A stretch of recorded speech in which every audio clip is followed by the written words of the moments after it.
time for that boom bap breakfast right here on Black Power Media. I go by the name of the Ear Doctor. And let me introduce you to your host. Today we got Dr. Jared Ball. Jackie Lukeman. Thank you. That was a wonderful replacement for my beloved reverb. Thank you. I'm telling you, this is hip hop. We're taking it back to the beginning. If we don't have the technology to put the echo on it, we're gonna beatbox it. We're gonna beatbox our way through it. I'm for it. I got you, Ear Doctor. I got you. Hey, innovative. Teamwork make the dream work. All that good stuff. What up, Africans? What up, Africans? What's going on, Jackie? Always good to see you, Ear Doctor. Shout out to you as well. The remixers in the building. Sister Erica in the background provided the stories. Thank you. May on vacation. What? Who told her she could go? Wait a minute. I don't know. There's a whole bunch of unauthorized absences. Ear Doctor started it. Now May running out of here. Just people just dipping out. I haven't seen Kamal's paperwork either. So we got everybody. Gosh. You know, what kind we of got to tighten up the ship. That's what I'm saying. We got to tighten it up. Oh, loosey goosey and stuff. Good grief! I might have missed like 3 remix shows since we started. I should not be complaining. It's not a question of numbers; it's a question of process and authorization. We need to get the James Brown fines going. Start finding people live on stage while he was singing. $50. That's 20.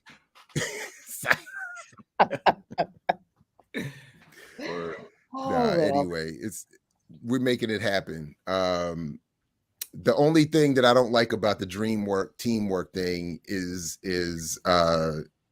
dreams are important, but they're not associated with our political project. Nobody's dreaming around here. There's no fantasies. It's all wide awake without being woke consciousness around here.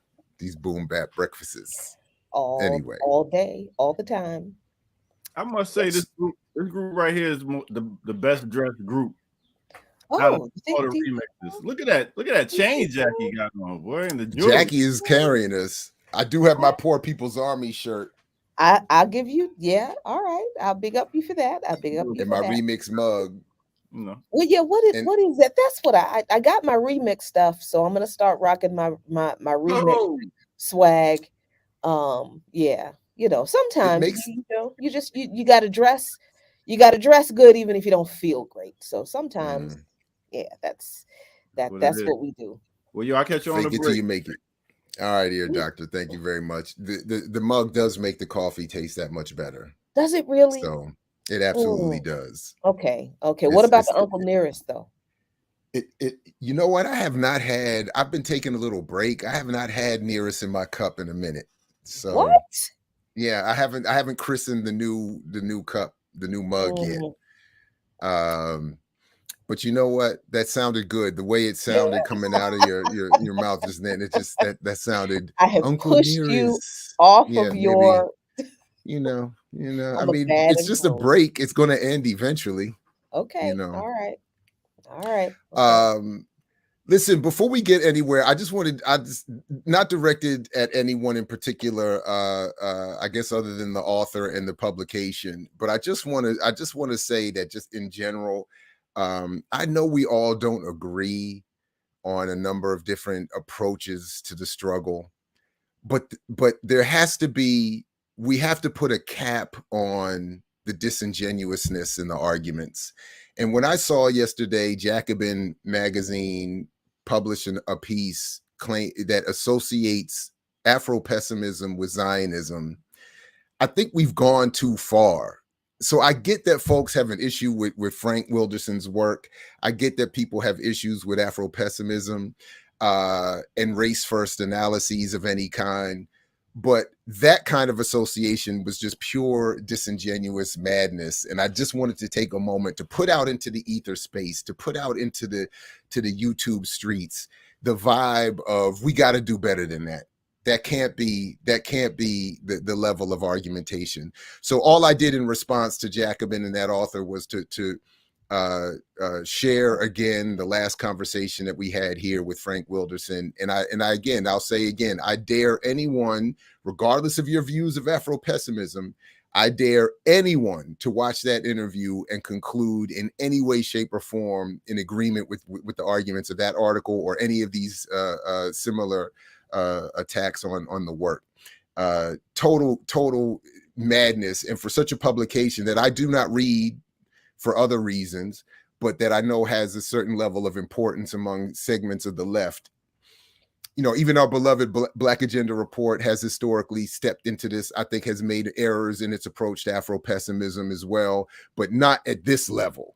No, the critiques are fine. Disagreement is fine. But anyways, that's it. I just wanted to, I had to get that off my chest this morning. That was just, yeah. Anyway. No, I'm sorry. I didn't even see this thing because I don't, every once in a while, if I'm searching for information for something and a good article comes up in my search from Jacobin and I read it and it's pretty decent, I'll use it. Otherwise, I don't regularly read Jacobin, probably for the same reasons you don't regularly read Jacobin, but they actually, so I get into this discussion quite a bit with some of my folks who are also very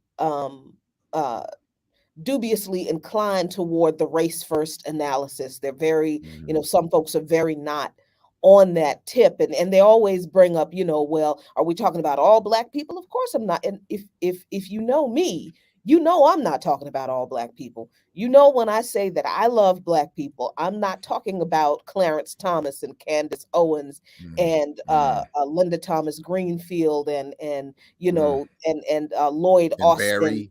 And yeah, what's her face, Muriel Bowser, and Jay-Z, and the capitalist class, the newly minted billionaires of Black folk.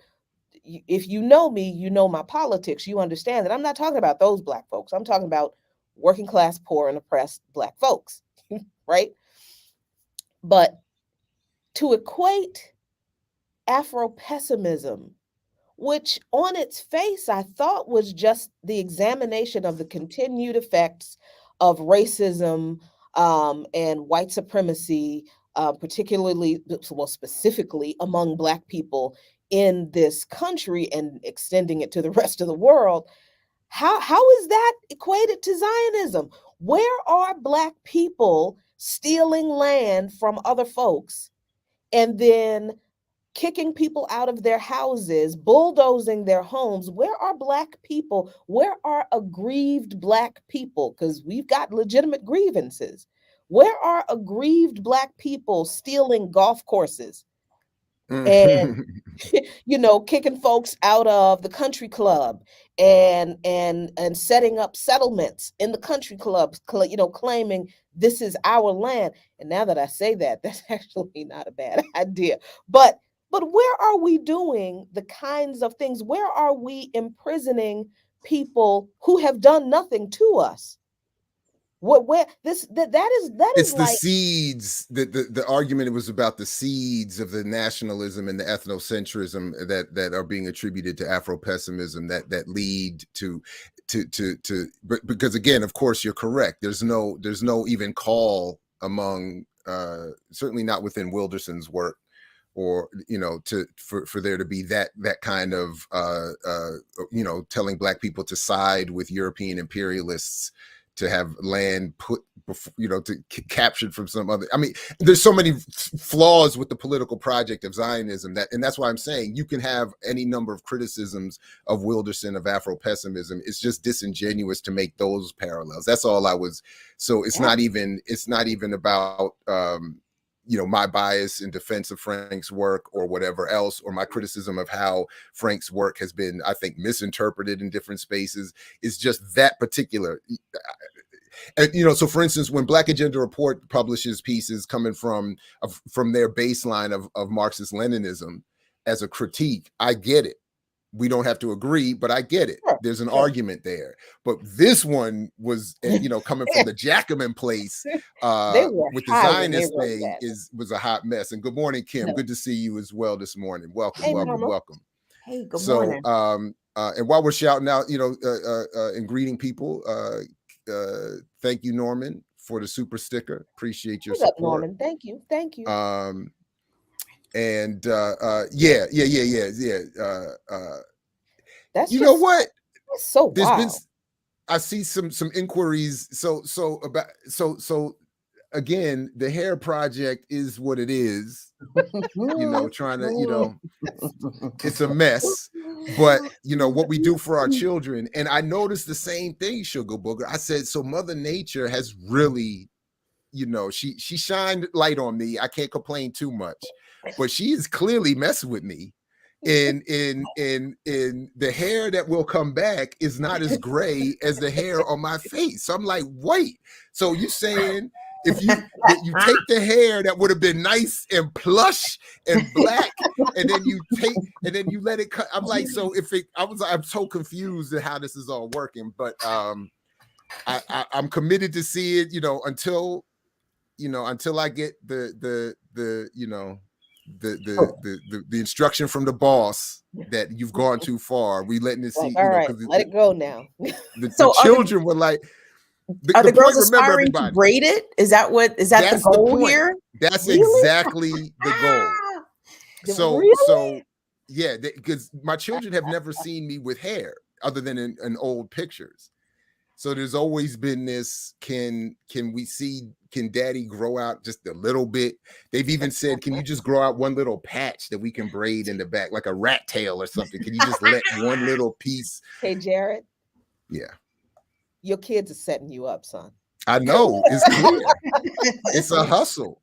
And I'm a sucker for it. I mean, I'm right here on everybody's YouTube with all of this like this. Tell the girls to go all out, hit you with the Stevie Wonder beads and everything. Yes, like, just don't stop with a braid. Like, go in. Go big.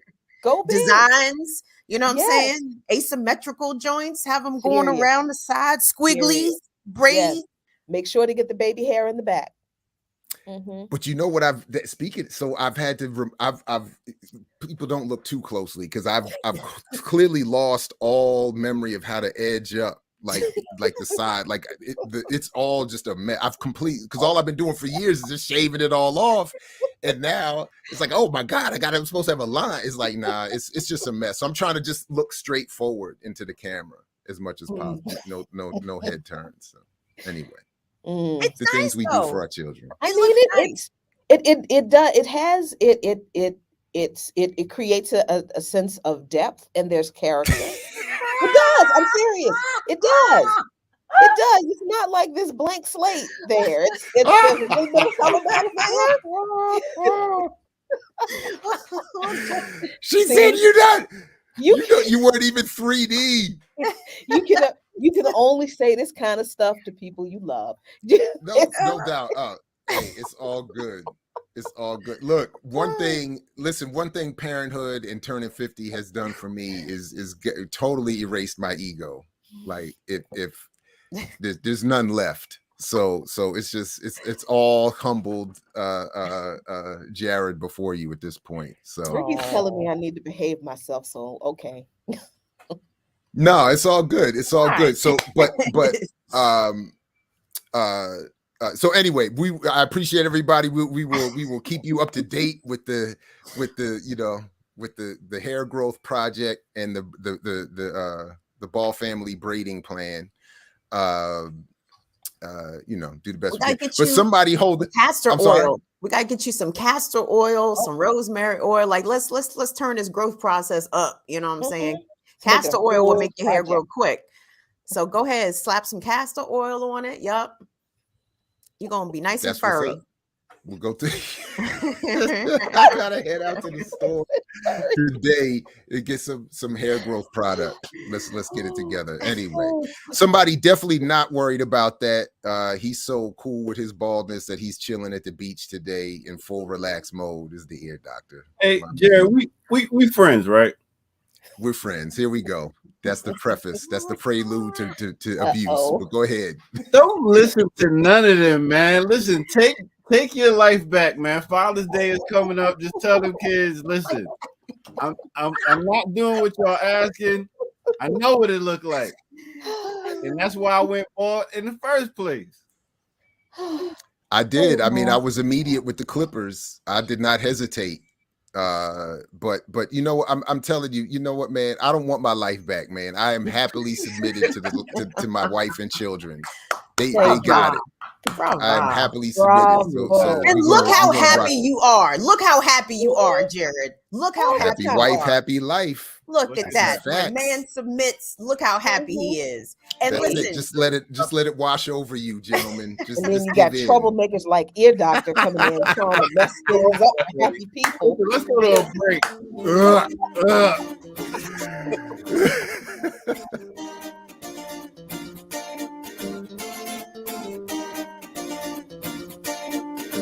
Yo, what's good, everybody? Welcome out to that Boom Bap Breakfast right here, the Remix Morning Show on Black Power Media. I am chilling out here on the beach, taking it easy. Make sure y'all hit that like button and that subscribe button if y'all haven't already. Go to Black Power Media, patreon.com and drop some change in the bucket because you know we love it. All right, with that said, I was like, let me go ahead while I'm down here in the island and do a little bit of research. So I did a little research and I found out about a certain person I wanted to talk about. And who is it I'm talking about?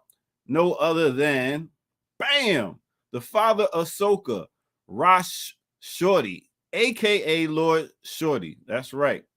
Now, let me tell you about this brother right here. Straight out of Princetown, Trinidad. He's known as Lord Shorty. He came back in 1963 with his hit Cloak and Dagger. And he's known as he was a very well-known musician, composer, innovator of calypso. How he fused calypso with other Indian-inspired music like chutney music. So he was doing this thing for a while. He had over 11 albums, and how he mixed these styles together with calypso, with soca. It was pretty much put it out there on the map and changed it from 1975 there on. He had socially conscious music also within his soca music. A lot of it was about partying and having a good time. His music was even used in political. United Nations Congress was having a back and forth, and they used one of his songs, and it put it out there even more. But he also has over 23 children. He has some of his children that are doing music now. So we got to give it up to no other than the Trinidadian calypso bringing soca music man, no other than Rosh Shorty. So big up to that brother right there. And without him, hey, might not hear the soca music that make you jump, jump, jump, jump, jump, jump. Yeah, and that's what it is. So now let's take it back to the Remix Morning Show. Now we go.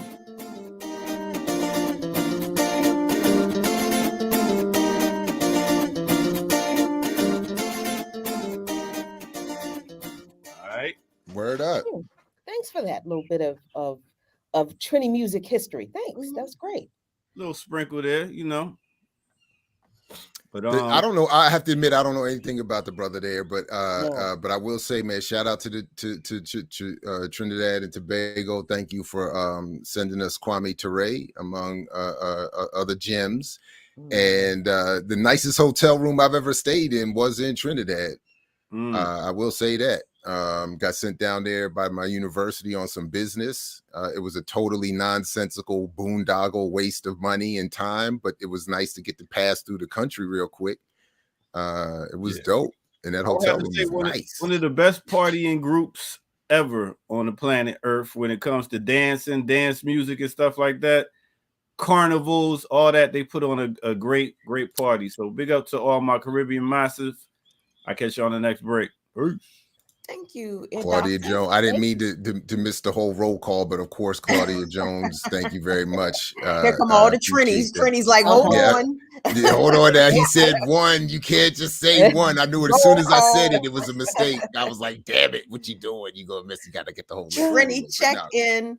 I would like to have a discussion about the differences between reggae and soca. Like what makes soca, what makes reggae. You know what I mean? Like for example, especially for my Latin American neighbors around here, like I don't know what they play, but it don't slap like the Puerto Rican and the Cuban music. You know what I'm saying? With the congas and the drums, like they play, oh, mi corazón es terminado. You know what I mean? And I'm like, oh my God, this is not good music.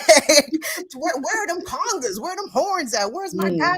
Jose Arroyo en La Verdad. Where are these bamas? Like, I love that Afro Latino shit slaps. That makes all the difference. The Afro part makes all. Once they step off that salsa, that salsa pocket, for me, it starts to,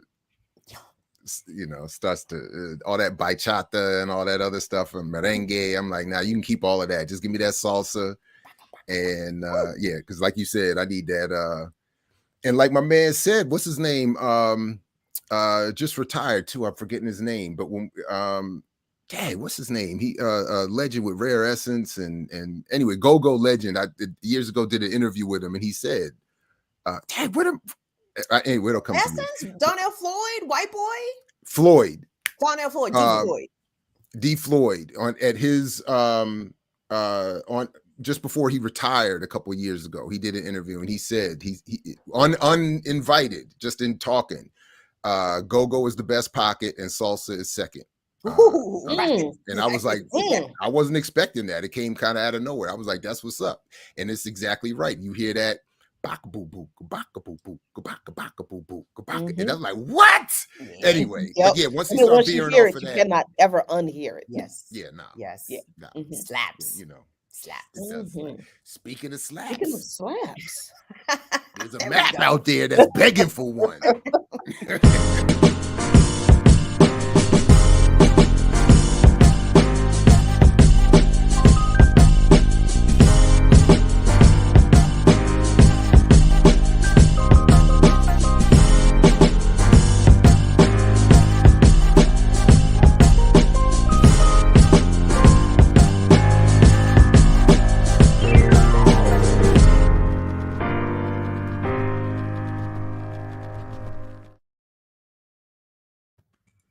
All right, welcome back to the Remix Morning Show, right here, Black Power Media. Comrades, where would you like to get started this morning? And who would like to get us started this morning? Let's get it started. Let's talk about this. Well, before let's talk about the January 6th hearings. Thank you, Jackie. Bring a serious take to this, because I have a very unserious take about it. No, my take is not all that serious, because I honestly have really just been enjoying all of the dirt being dished. I have loved Drunk Giuliani, hashtag Drunk Giuliani. Please make it happen. Hashtag Drunk Giuliani. Do this for me, please. It needs to happen. I have loved watching Bill Barr under oath just flat out cuss and be like, I don't know why he kept talking about, because this was bullshit. And I loved watching Ivanka Trump squirm under oath, trying to find the words to say, my father lost his mind, and I was trying to not go along with him without actually saying the words. I mean, it was interesting to see all of these folks who were a part of Trump's campaign team, a part of his cabinet, with the exception of a few people like Bill Barr and the former head of Fox News newsroom who called the election, and the other guy, what was his name? Roger Stone. I get all these characters confused. Yeah, Stone. I don't think they have any deposition testimony from him, but it was interesting watching all of these people just flat out come out and say, yeah, we told him. Not that we didn't know that they told him these things. Like these are things that we knew. But I think the interesting thing for me is that we see these people telling the truth under oath, under a congressional subpoena, but they sure kept quiet after January 6th, like all of this, none of these people who are being so open and forthright under subpoena now, none of them said any of this stuff publicly, not even when they resigned, because this was the reason they all resigned, from the ones who did, from Trump's cabinet after January 6th. They're like, oh, that's just too far. And they wanted to distance themselves from that. But they didn't come out with any of the statements that they're making in this testimony that they all made under deposition. They kept quiet. They went and hid, because see, they want to keep working in Republican politics, and they don't want to piss off Trump's base. So they are hoping that when people see this testimony, when people see these hearings, a lot of Trump's base will be like, dang, that was kind of messed up. Maybe that wasn't a good idea. And then they can still kind of have some type of respectability in Republican politics. But I don't think that's going to happen. I think Trump's base, even though I will say, two things did surprise me in these hearings. And I got to admit, I didn't have, my expectations were like subterranean as to the relevance of these hearings.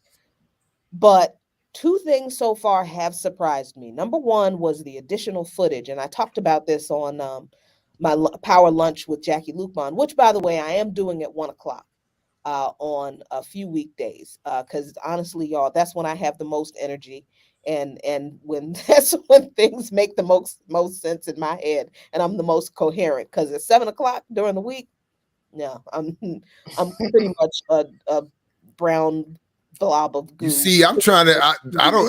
I started 8 o'clock, and I was trying to get the remix to start at 6 or 7 in the morning. I was like, "You are remixing by your damn self, dog. Man. Like, we got to get it done early." No. Dinner time's at 4 o'clock. Nah, no. Jackie, I have a question, because so hold on real quick. So the one thing that surprised me was the additional footage of the violence committed by the insurrectionists. We got on the news on January 6th. We got the 360, 30,000 foot view from the cameras on top of the Capitol. But see, I'm sorry, but seeing these people duking it out with the cops. A day that shall live in infamy, Jackie. There's the one footage of the man who is literally fighting with a cop over his baton. I mean, because it's the cop's body cam. You can see, and I'm looking at this, and I'm looking at all these women screaming and yelling in these cops' faces, "You pig, you traitor, there's 200,000 people who were illegal voters, and you in the way," and blah, blah, blah. And what did the cops do? The amount of restraint they showed, isn't that amazing? Amazing. Miraculous. Amazing. I don't know how that happened, the way they always fearing for their damn lives. And the one time they said they were scared that day. See, the one time when they could legitimately say they were actually under assault and being attacked, and could legitimately say, yeah, we feared for our lives. And like I said the other day, I'm not saying a bunch of people should have got shot. What I am saying is, that if those folks were us, they would still be scrubbing blood off the Capitol steps. You understand? We understand this. So that was the one thing that was a surprise, the additional footage of the violence that they did show that we had not seen before. And it is brutal. Those people went there to kick all kinds of ass. They did. Glorious. And the other thing that was a surprise was the fact, and I don't feel sorry for these people. I really don't. And I know people are probably going to take offense to this, but oh well. These are people who were angry at the COVID lockdowns, because remember those violent protests over the COVID lockdowns? And because they're missing paychecks, and they're losing, their businesses are losing money, and their businesses were closing. Well, how come these same people who were angry at their economic situation because of the COVID lockdowns, how come they gave Trump $250 million for a campaign defense fund that actually didn't exist? That's Donald right. Trump, I remember when he was yes, soliciting for that. Donald Trump solicited donations from his supporters for an official campaign defense fund that never existed. Wow. They sent him, those people who were mad because COVID made their businesses close and they were losing money. And they actually told one of the cops that they assaulted and beat her so bad they gave her a concussion. They actually knocked her down with the barricade, and she hit her head on the step. Actually said to her, "Well, you ain't miss a paycheck. You didn't miss a paycheck during the pandemic." And then they proceeded to push her down. These people who were so angry because of their economic situation due to COVID lockdowns gave Trump $250 million of their hard-earned dollars that they Hard couldn't afford to stolen let dollars. go of.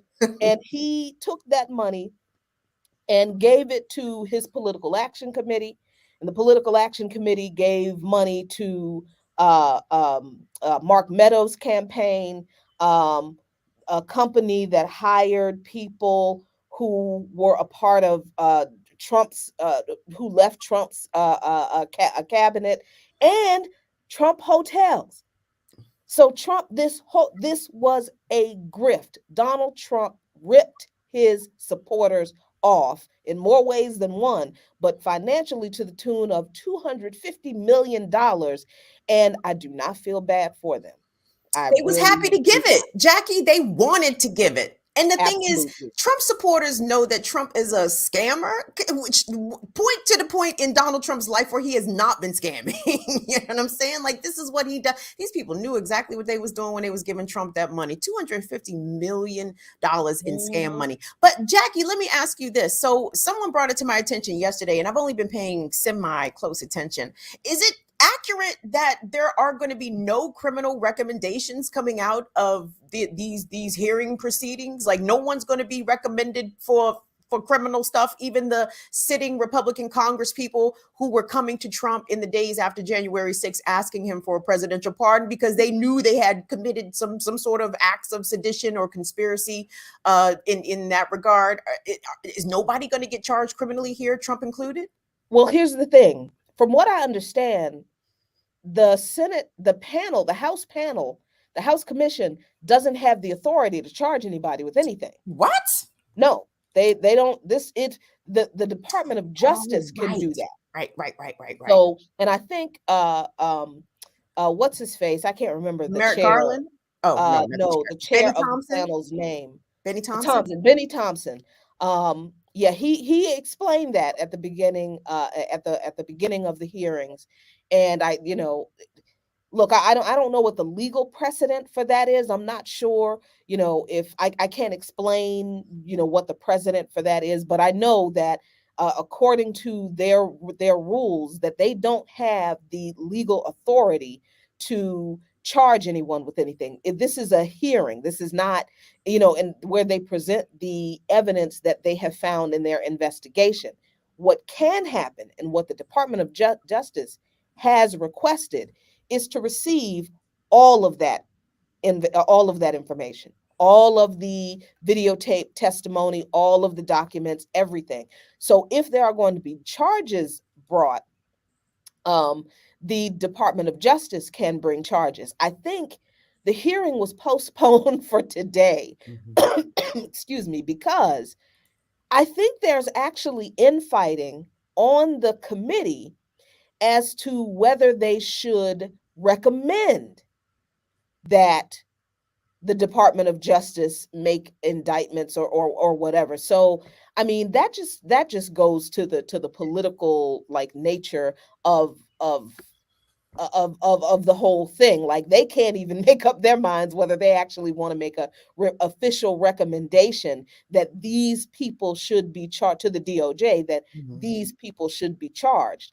So I think if I'm understanding correctly, they're trying to get their, that stuff straight before they go into the next hearing so they can be on one accord and make a statement as to how they're going to proceed as far as criminal charges, recommending criminal charges are concerned.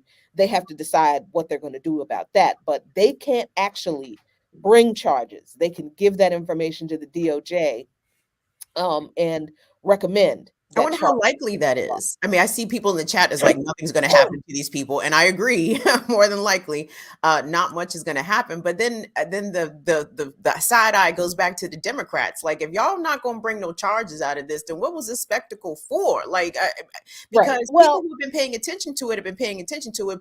People on the Trump side who, you know, like Jack Del Rio, Washington Commanders defensive coordinator, it was just a little dust up, no big deal. Just a little dust up. and you know, just real quick about the Jack Del Rio stuff. This is where, you know, you got a team, you got a football team full of black folks. And I don't understand why they all didn't bum rush that dude right then and just beat the head. Look, what do you mean this is just a Oh hell no, Jackie. Then nobody see that's the thing.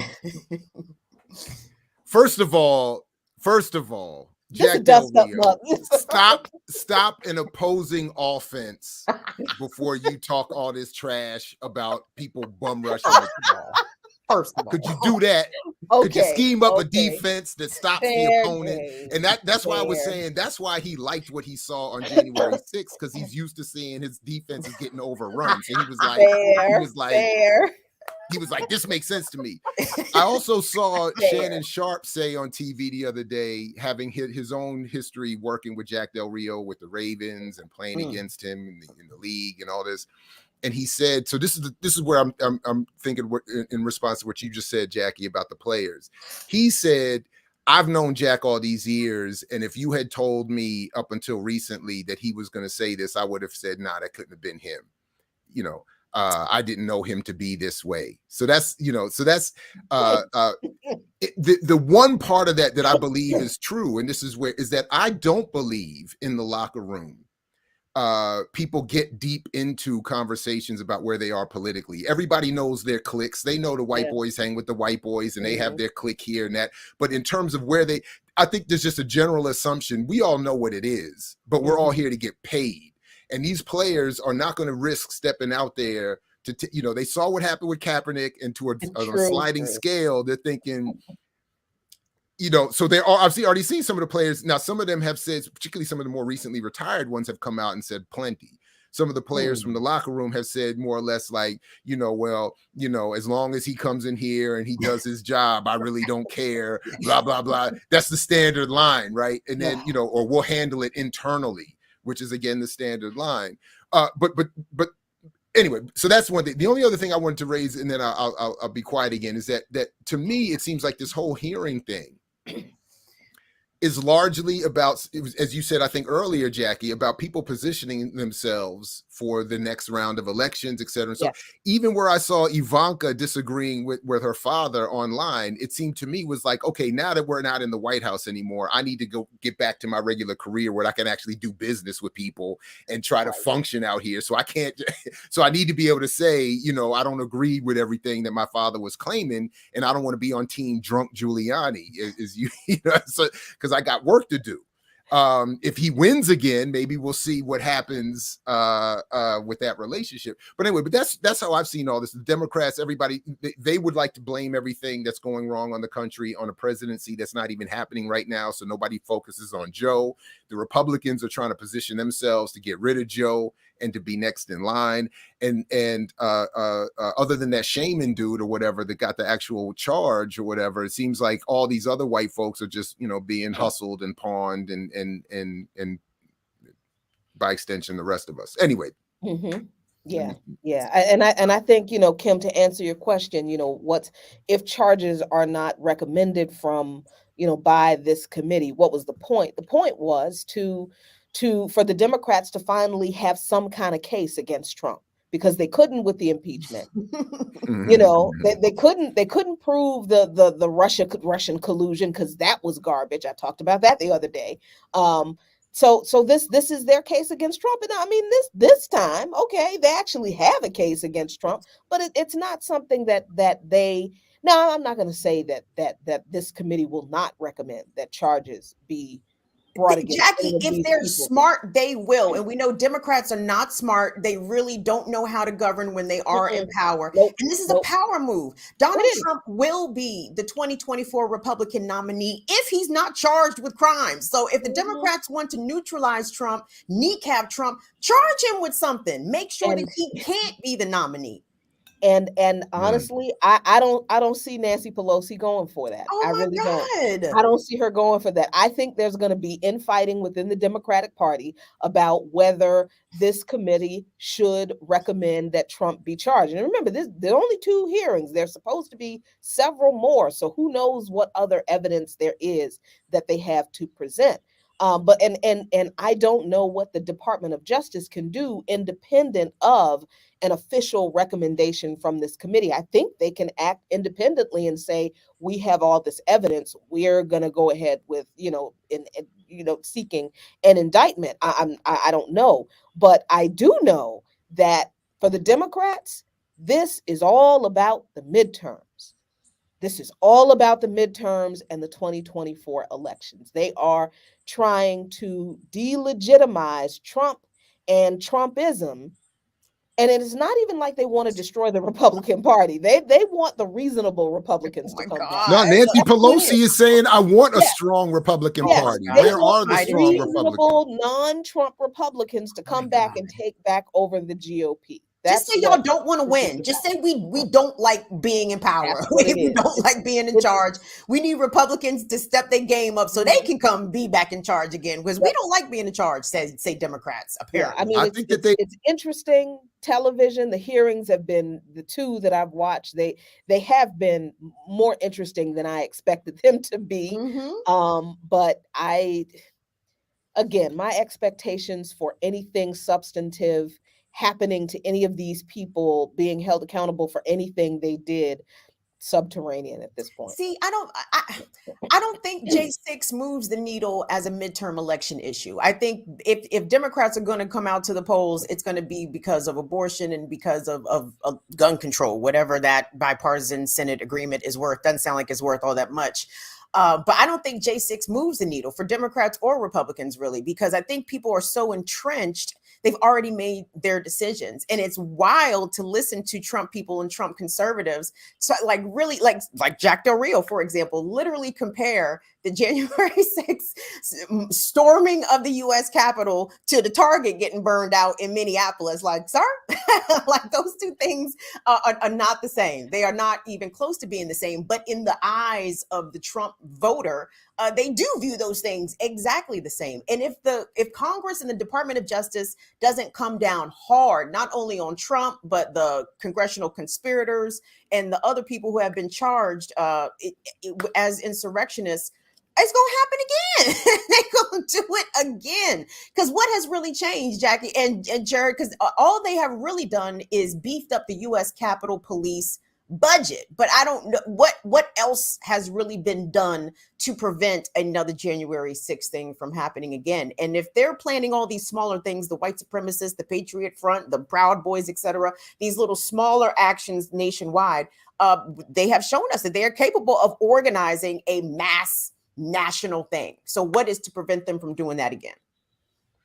I just think it's for the Democrats, I don't even think it's for them an issue of not being in power and ruling well. I think that they use all of this to maintain all of this fraudulent balance and maintain themselves as the only legitimate option, so that they can continue living the way that Pelosi and them live. I mean, they making all this money, limiting the political aspirations of people who are suffering.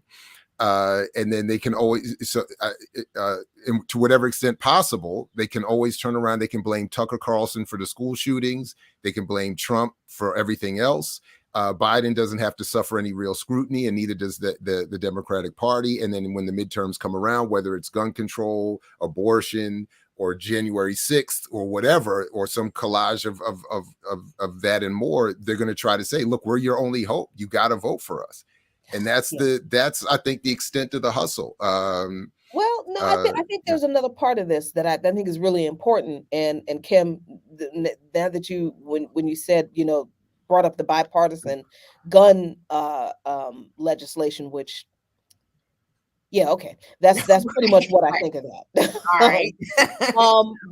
These hearings, and particularly highlighting, the brutal violence of the insurrectionists. Mm-hmm. For the Democrats, these hearings are like their excuse, as if they really needed one, because Joe Biden already started with, no, we don't defund the police. I say fund them, fund them, fund them. Remember, these hearings are like the Democrats' bid for being all in on beefing up the police state. Mm. So that really, I think, is what substantive that matters to us, that we are going to see and feel and experience.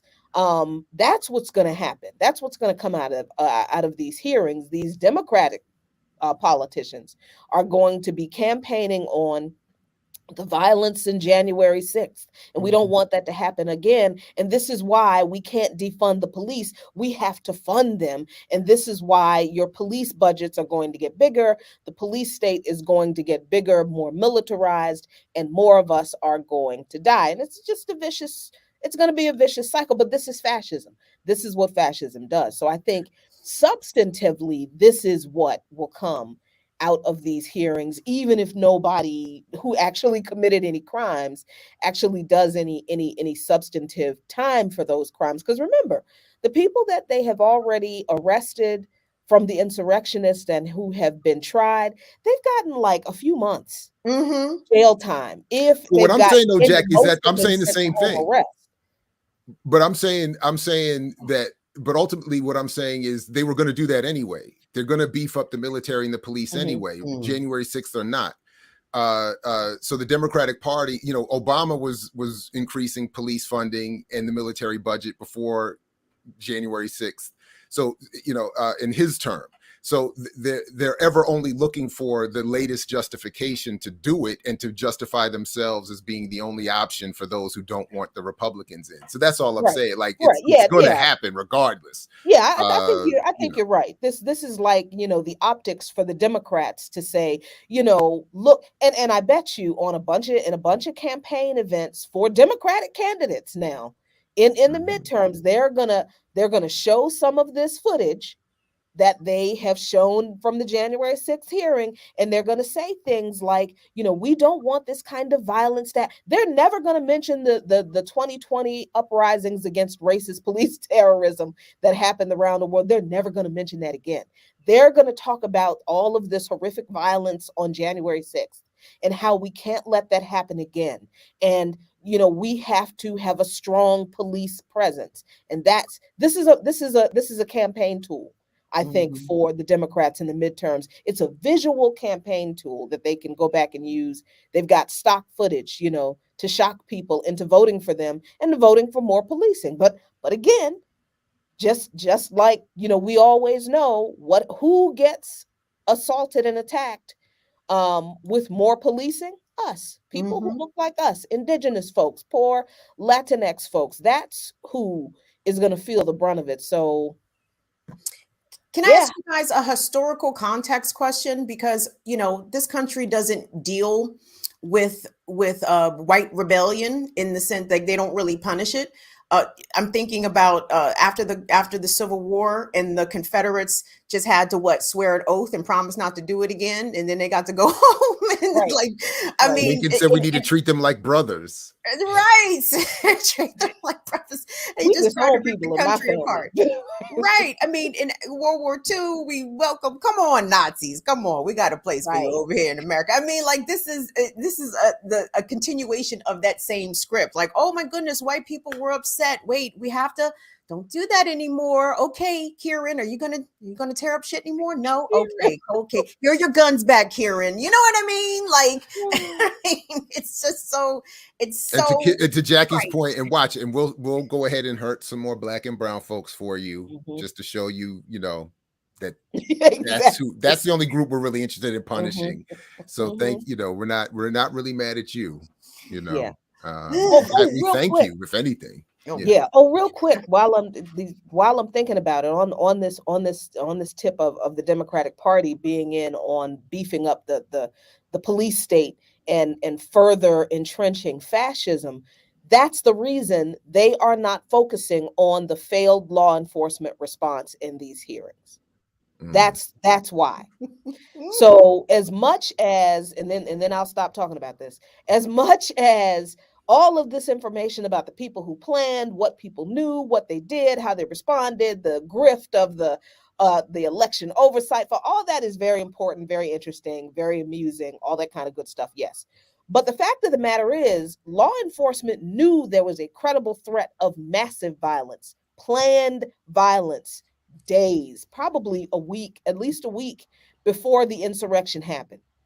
The Capitol Police knew, the FBI knew, of course, the CIA and the NSA Girl, knew. everybody on Twitter knew. Everybody knew. And the Democrats, they made it clear that they were not focusing on the very first hearing, the very first day of the hearing. They said they are not going to focus on law enforcement in these hearings. And that is why, because they know they are about to use these January 6th hearings to beef up the fascist police state. So they can't piss off the people that they're about to give way more money to.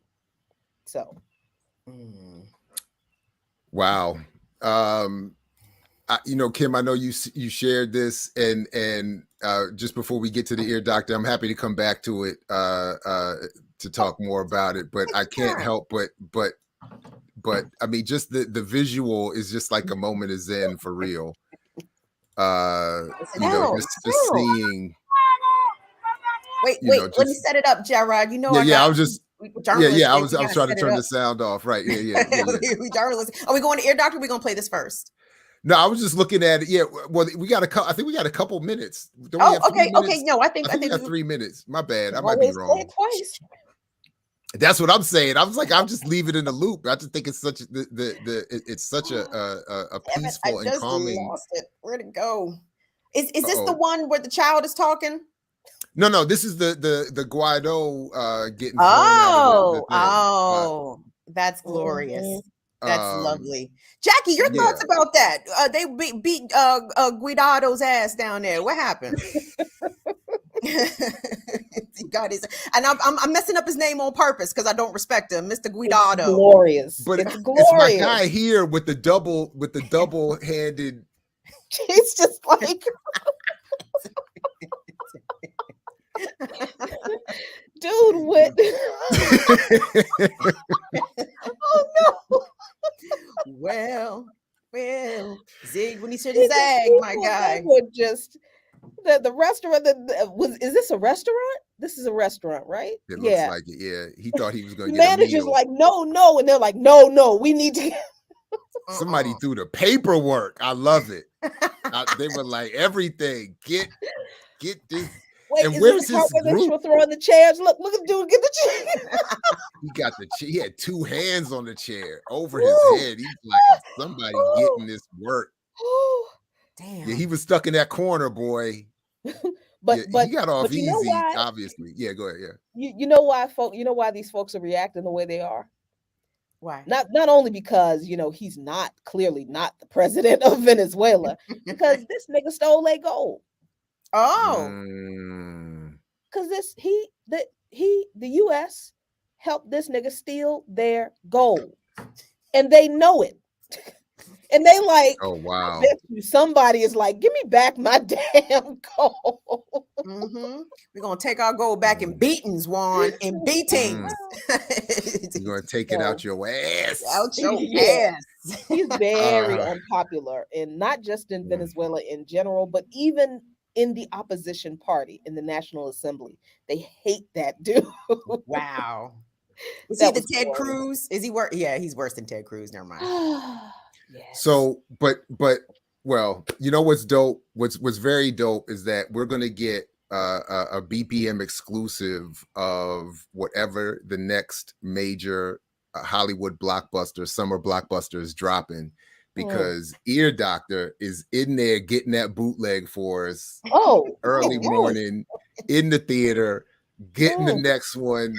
Yes. What we gonna see? We gonna see what we gonna watch? Top Gun. Oh, what we gonna watch? We gonna watch. What else is coming out this summer? Jared said, "Watch Top Gun again." Right, again. We're gonna stream. We gonna have an exclusive BPM. Get your popcorn. To bring an air of class and sophistication to this show. So, what I was gonna do? Oh my God! What? Wow. I was gonna do a quick artist spotlight. And after all that ratchetness I just seen, oh wow! I want to bring a that little. That was good ratchetness. That was good ratchetness. Yeah, it was. It was Ear Doctor's party. Ear Doctor's party on Saturday. That's what that looked like. I'm just playing. Man, wait till this Saturday. I got Juneteenth festivals I'm DJing. But oh boy. Anyway, let's get to it right here on Remix Morning Show. Yeah, Doctor.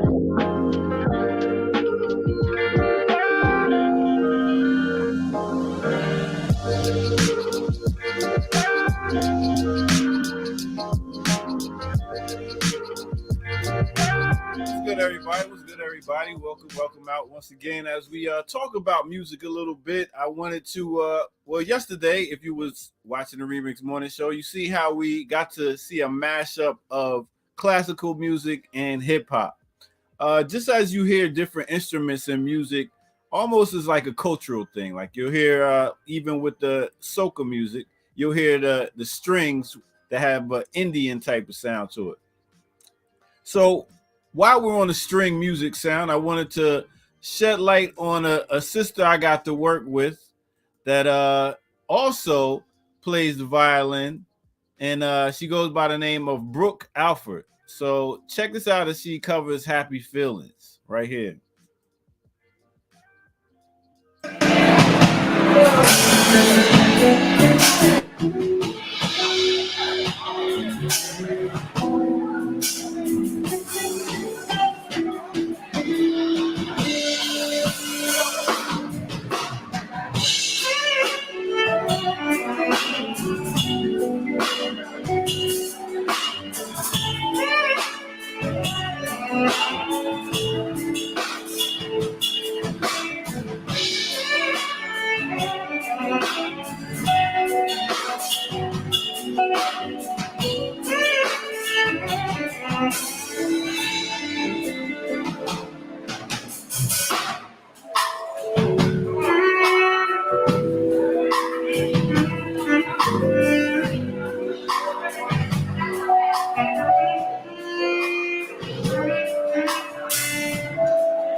All right, boom. As you can see, there it is.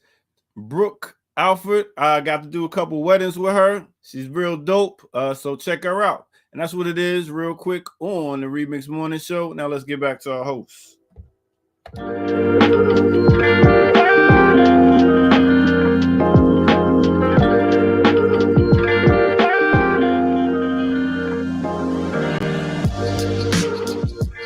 That was dope. Feel that happy feeling. Yeah, that was hot. Don't do that again, Jared. Don't. Oh. Ow. Are you kidding me? He kind of hit it. He hit it a little bit. I hit it. Hit or miss. That was the Uncle Jackie. Bucky It's all the South rendition. It's too much auto-tune in your life. You haven't heard a real voice like this. You haven't heard that baritone voice. Yes, I have. Uncle Bunky from down south. That's exactly how he sounds when he tries to when he tries to say, Kim, you're muted. You're muted, Kim. Hold on. God damn it. This is annoying. Oh, Never mind. What? Oh, I'm not going to say my joke. I'm gonna keep my joke to myself. How about that? No, I want to hear your joke. My joke was, I said, Jared, go put on your white linen suit and come out in your open-toed sandals. Come out and sing Frankie Beverly for us, sir. Come on. With your white Kango. Come on. yes. Feel that Feel happy that feeling. Yes. I'm trying to tell you, I am in the shower and alone in traffic. I can freestyle and sing with the best of it, boy. I'm a beast. Can't we all? Hey, Ear Doctor and Jared Ball, are you guys white linen suit years old? Oh yeah. With the leather open-toed sandals. With the leather open-toed sandals. Come on. For reason that we'll leave alone, I can't do open-toed sandals anymore. But the rest of it, yeah, I do the best with the rest of it. I can see me doing that on the beach, like on the beach, but it just got to be like on the beach, on some fly. Yeah. Okay. At the Capitol Jazz Fest, y'all be at the Capitol Jazz Fest in your white linens with a folded chair. With a folded chair, yes, in the cooler. At the Essence, what is the name of that festival? Do they still have it? The Essence Festival in New Orleans. In New Orleans, yeah. Yeah. They still have that thing. Oh, but that's all inside. I'm talking about the Merriweather Post Pavilion, the Capitol Jazz Fest. Jazz Fest. So they have the Jazz Fest. We were just talking about that in the house the other day because Merriweather tends to have the beginning of the summer Black Weekend and the end of the summer Black Weekend, and then that's it. Everything else, because where I live, you can actually hear concerts from Merriweather just out, and you get those bookends of blackness, and then they're like, that's it. That's it. You can show up if you want to for the rest of the summer, but you're not invited for real. So, get your ass back on the Parkway. Take your asses north and south. Go home. Oh, welcome, Rashad. Thank you very much for joining. Yeah, we just had the Jazz Fest. We had Herbie Hancock come perform, so it was pretty dope. Mad people came out. I don't remember. I don't know who. All I remember off the top for the summer, what do they call it? The Summer Spirit Festival. Summer Spirit Festival. Thank you. We got Erykah Badu this year and Junkyard Band. Woo! I think Red and Meth Anthony is on Hamilton. Is it Red and Meth on it? Red and Meth on there. Anthony Hamilton. Nice. That can't hold me back from getting to Anthony Hamilton this year, doggone it. I have not seen him live. I might see you out there in the crowd on that one. I'd like to see Red and Meth again, to be honest with you. But I'd be curious. I haven't seen Red and Meth in years, and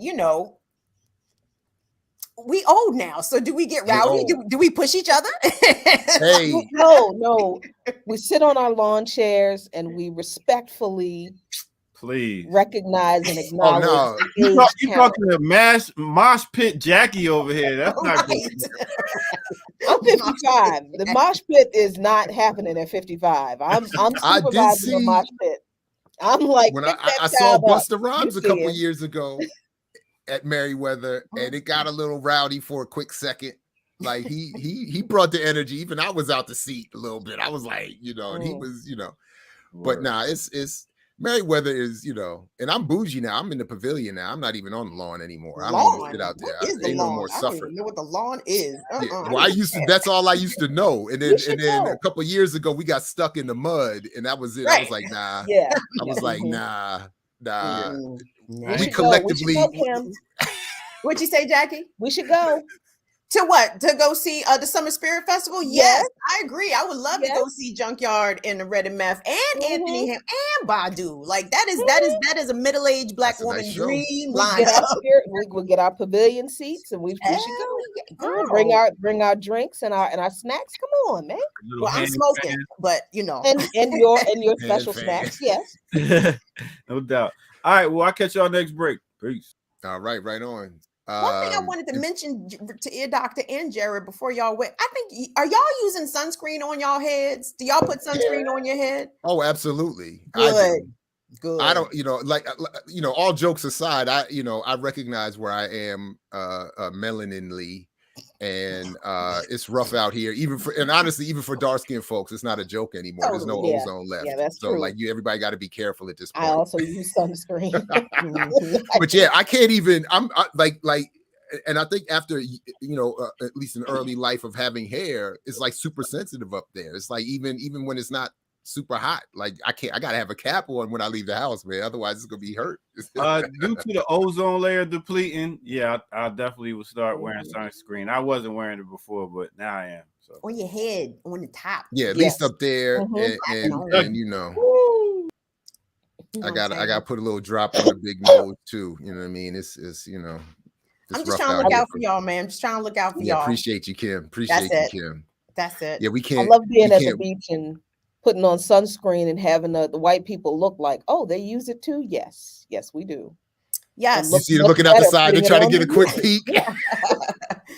Listen, white people think it's a secret how Black people age, and it's really not. Like, moisturize yourself. It's really, I'm discovering that white folks, not white folks present. I know Franny Francais uses lotion, but white folks growing up are not socialized to use lotion, and I don't know why that is. I don't know. I do not understand why. How do people live without putting lotion on themselves? It's like like not washing your legs. What is wrong with you? I just always assume that if you're told so much from the beginning that as what was it, McCoy, Ronald McCoy, was that his name? Called him the Alabaster Man in the book years ago I read called the Nigger Bible, which is a fascinating read. Nice. But he calls him the Alabaster Man, that the white man has been so often told of the superiority of his skin that he don't need. He's like, why would I need to put lotion or anything on it? It is just so perfect as it is. And then carcinoma happens. Carcinoma and eczema. Right. And then they hit middle age. And I'm like, are you 50 or 70? Like, I can't tell. Yeah, they go from 30 to 80 real quick. It's like, damn, what happened? There's no fade. What happened? Not moisturizing. That's what happens. And being evil. That also does it. Oh, right. Evil tends to wear on the skin a little bit. Yeah. I do love broad generalizations. I manifesto. I'm sorry. I can and will generalize white because I grew up with them. I feel as though I have way too much up close and personal white people experience. So I do make very broad generalizations about white folks because I seen them from first grade to now. I know why these people get down. I'm sorry. It's just a little bit of light generalization in the morning. It's all right. Just a little generalization to lighten a little bit. Just go with your coffee. A little bit of generalization. Just a little bit of generalization. Yeah. Light and fluffy. All right. Anyway, either you got anything you want us to get to? Anything? How about that thing there, Gerard? Because the baby dems came through with the truths from Mayor Muriel Bowser over the weekend at the March for Our Lives. One of the March for Our Lives rallies and marches that had happened. Did you give us that link? Is that link? I did, and you even replied in the private chat. Got it. Oh no, because that was no. I think that was the Guaido. That was the Guaido link. Yeah, that's why I thought you wanted to look at it again. I thought you were like, let's look at it, and I'm like, let's look at it. I'm happy to watch it again. It's especially great. That hair part. Okay, I like that part, but I also like when my man, I don't know, was he like flinging spit? I don't know what he was doing, but he was just kind of like, I fling at you. And that was just one of several instances where folks caught Guaido out in public, I love it, unawares, out in those Venezuelan streets. I love it. They set upon his whole ass, and I love to see it. But what was he out there doing? Is he campaigning? Was he just, shooting shit? Like, what was he doing? I honestly couldn't tell you what he was doing, but I bet he'll just gonna get his nice little rice and beans spot and slip in and out real quick. And somebody was like, "Oh, Guaido aquí, vamos!" Like, call the people on. Get his ass. I just wanted to get some arepas. Where's my arepas? Dame los arepas. And then here they come. It was like, no. Anyway, Donde está pendejo Guado? Donde? Yeah, that's it. That's it. Pendejo. You got it? You found it? Nope.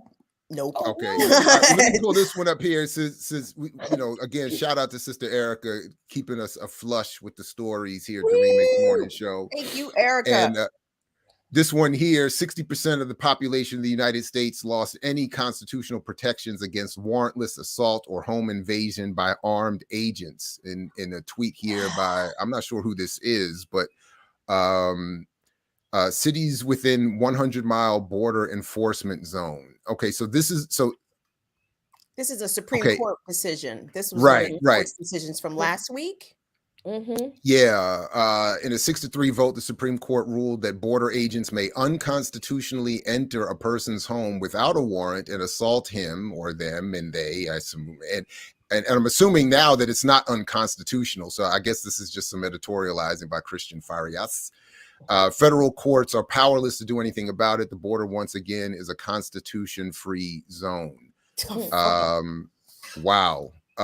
So and then it's just saying that. So then this tweet is then just showing the range of its impact, and that 60% of the population just lost constitutional protections. Now, what I'm confused everybody about, around here, I'm confused. Well, does this apply to the northern border with Canada too?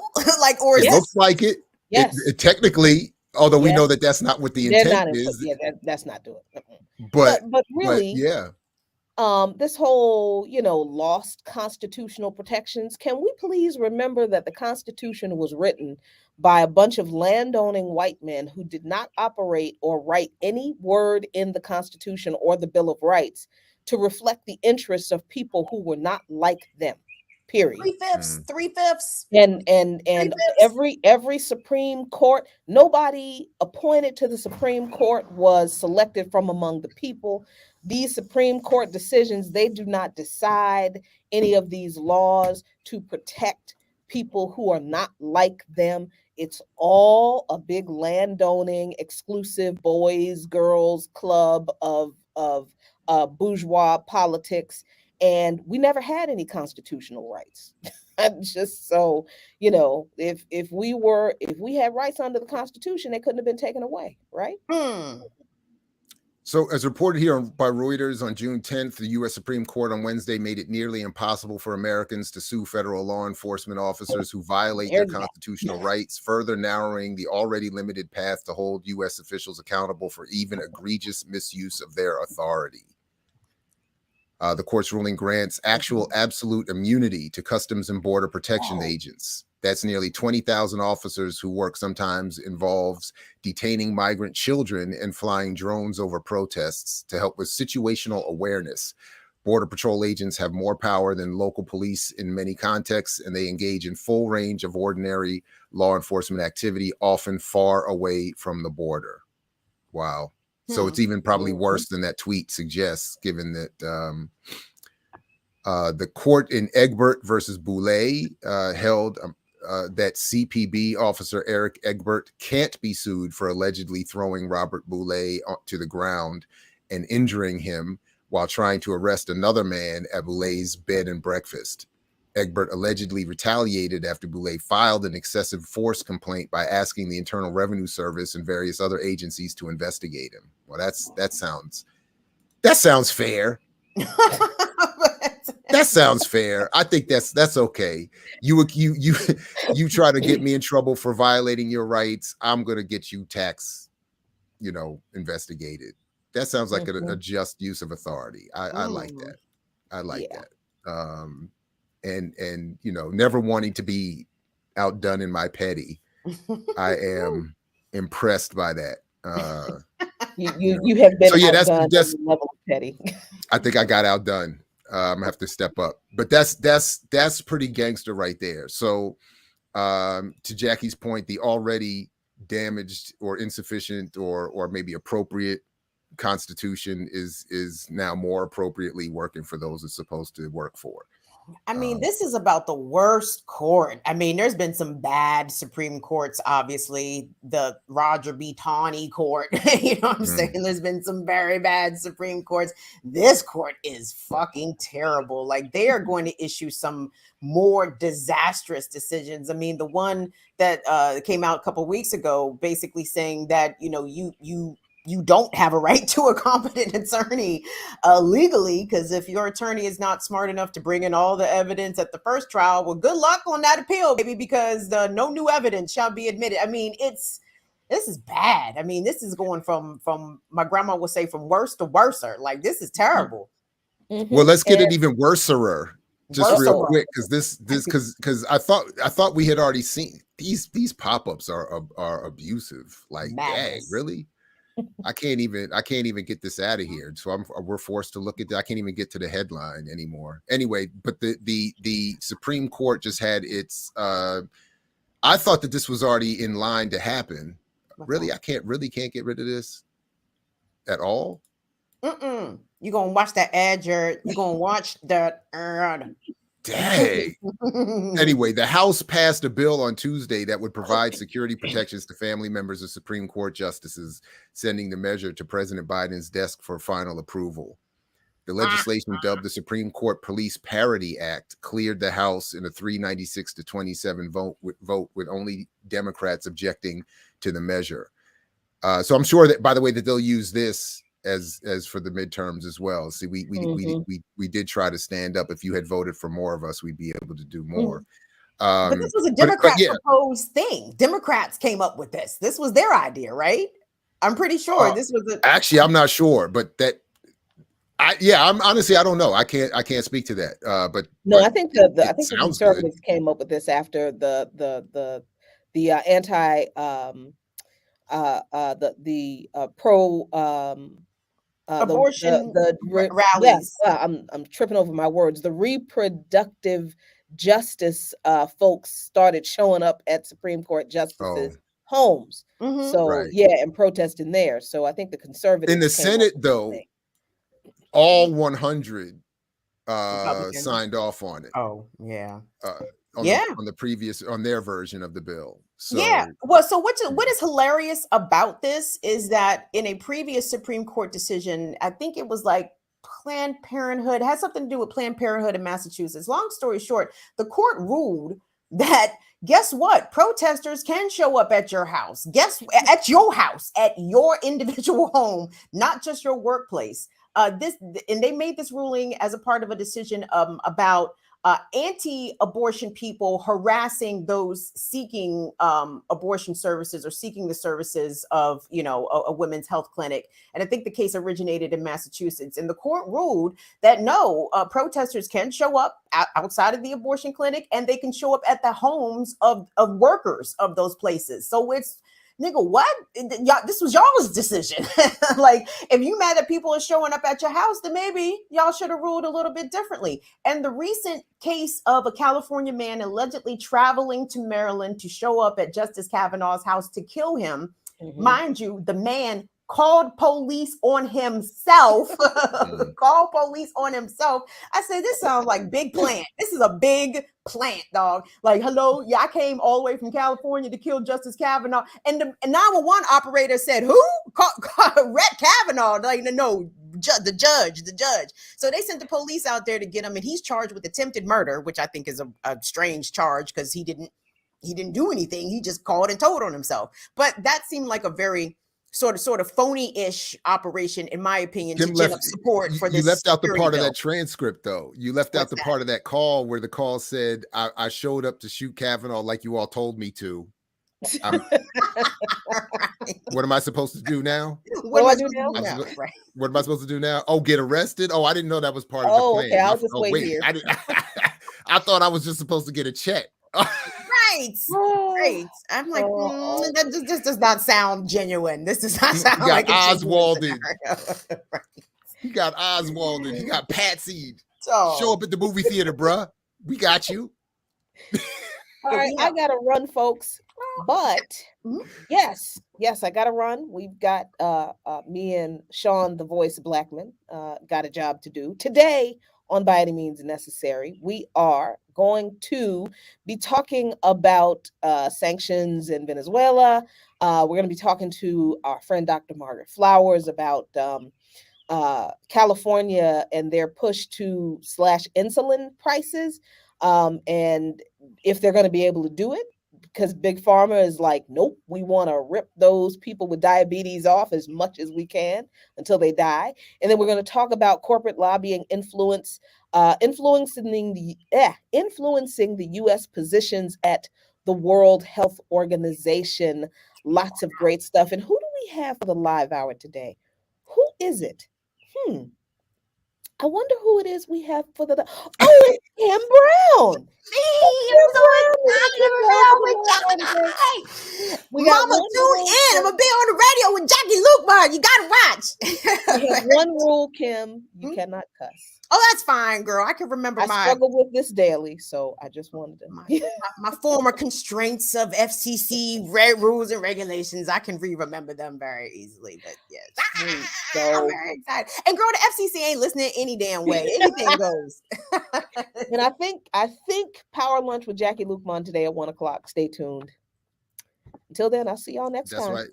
Appreciate you, Jackie. Bye, Jackie. Right on. Thank you, Jackie. That's why you also got to make sure you have all your bell notifications selected and all of that, so you don't miss when, you never know what's going to happen. Jackie might just be like, bam, lunchtime, and you can't miss that. So speaking of can't miss, Ear Doctor's back on stage. Is this a Blammy, a Blosker stage? I don't have the tux on. I don't have the tux. Oh, my bad. Okay. Yeah. Okay. I see why Kim curses so much now. Now that she's free and able to not be on the radio. Anything goes. Don't forget that I am short and angry. I also curse a lot because I'm 5'2" and I'm furious. The angry black woman. Short black woman. Yes. Right again. Word. So we're gonna take a quick break, and I was gonna do a little another spotlight on artists. So let's get to it right here on the RemiX Morning Show. RemiX Morning Show, Black Power Media.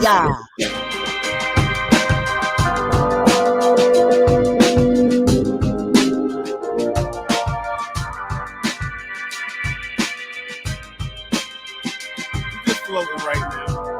It's hard right now. But what we're doing right now is we want to go ahead and get to. I want to say give an artist spotlight. I always love to give artist spotlights and give loves, give props and stuff like that. So I wanted to talk and get on my thespians right real quick and talk about a certain poet and recite a poem. So I'm going to no other than talk about the sister Mabel Segun. That's right, Mabel Segun. She is a sister that comes straight out of Nigeria. That's right. Ondo City, Nigeria. She went to the girls' school of Lagos. She attended the University of Ibadan, if I said that right. Yeah, and she's been pretty much on piano, teaching kids, broadcaster. She does sports broadcaster for women. She's written a lot of children's books, over 12 books she's done. And what I did wanted to do today is I wanted to pull one of her poems out.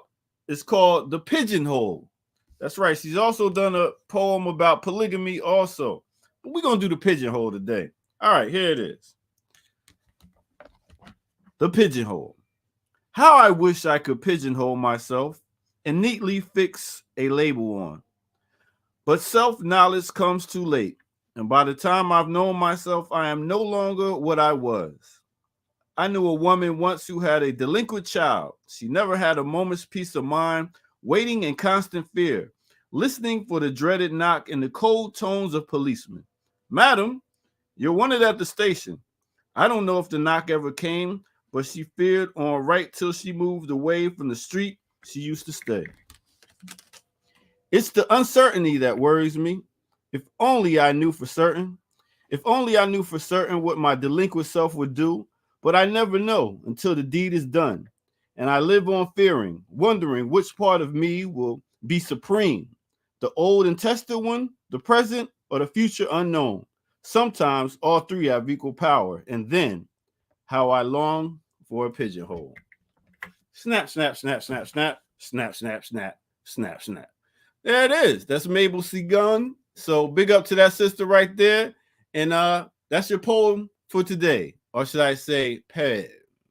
Now let's get back to the Remix Morning Show. Let's get it.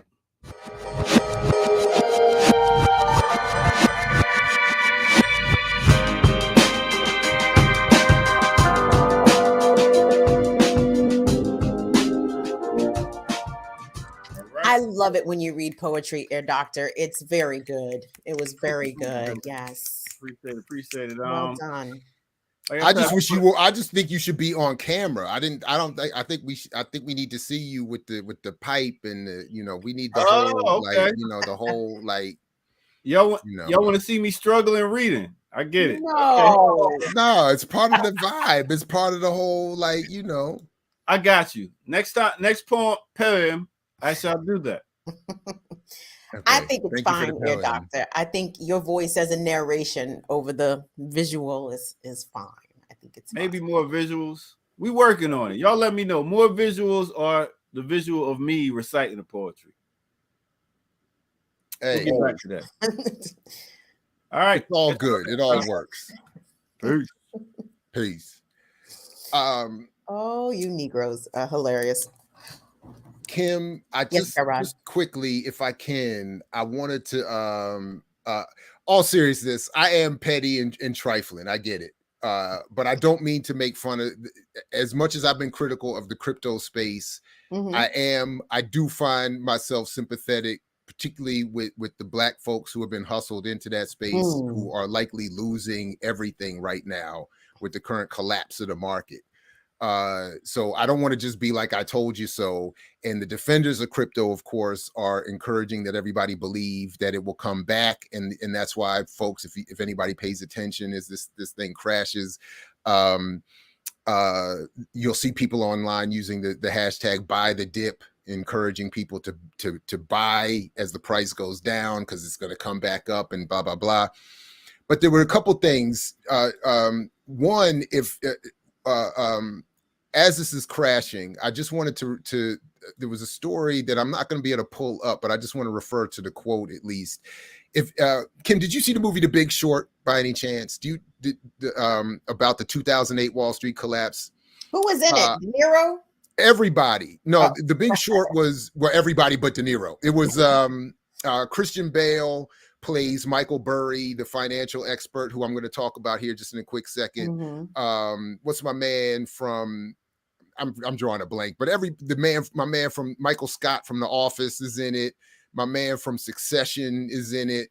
There are cameos from all these famous actors and actresses.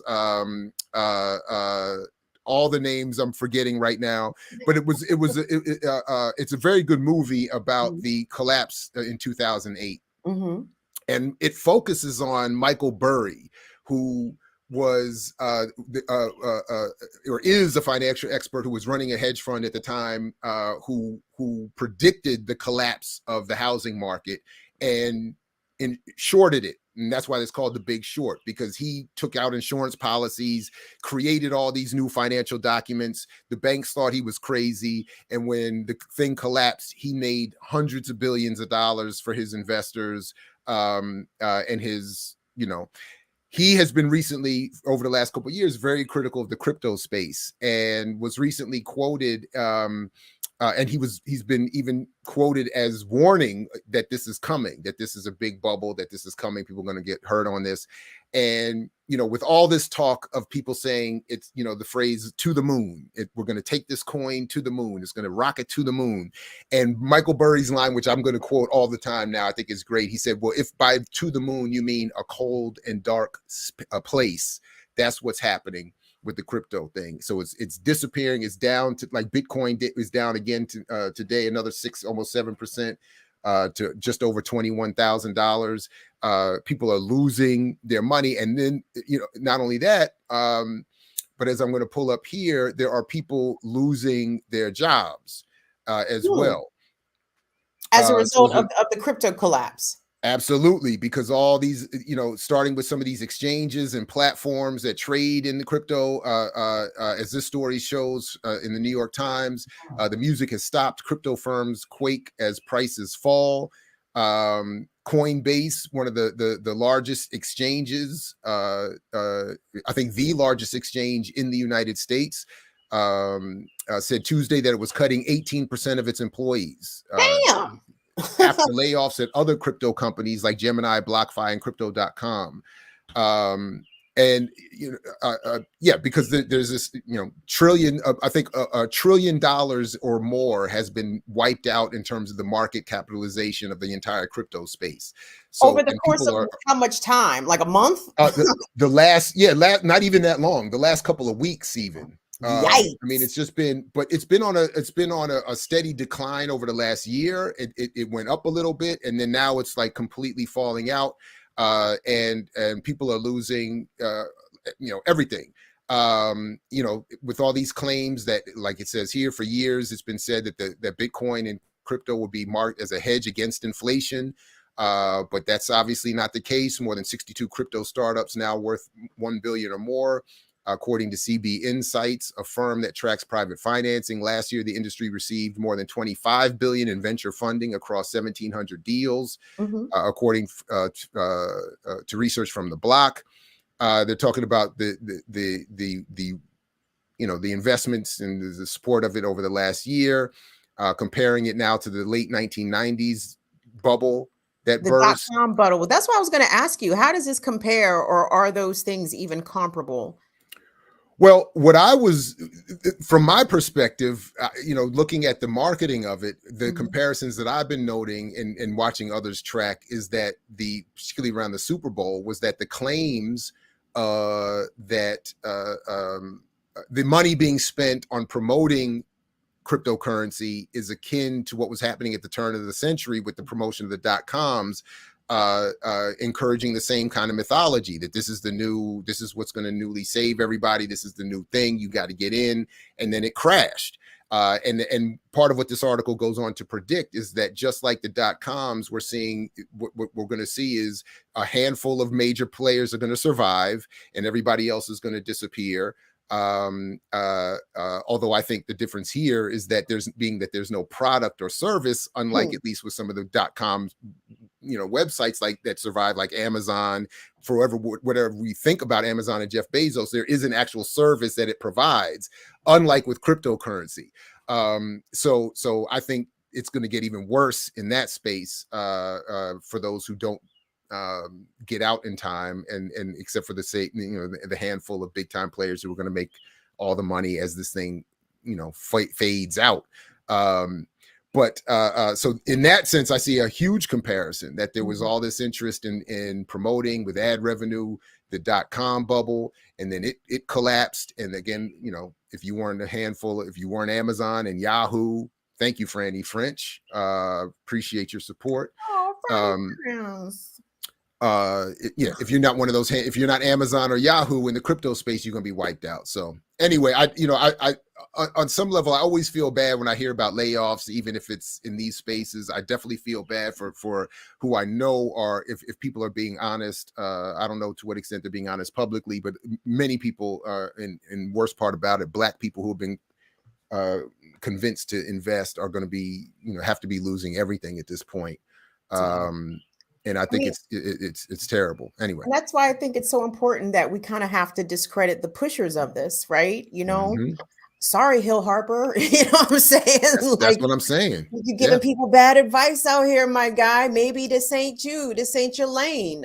You might not know what you're talking about. You know what I'm saying?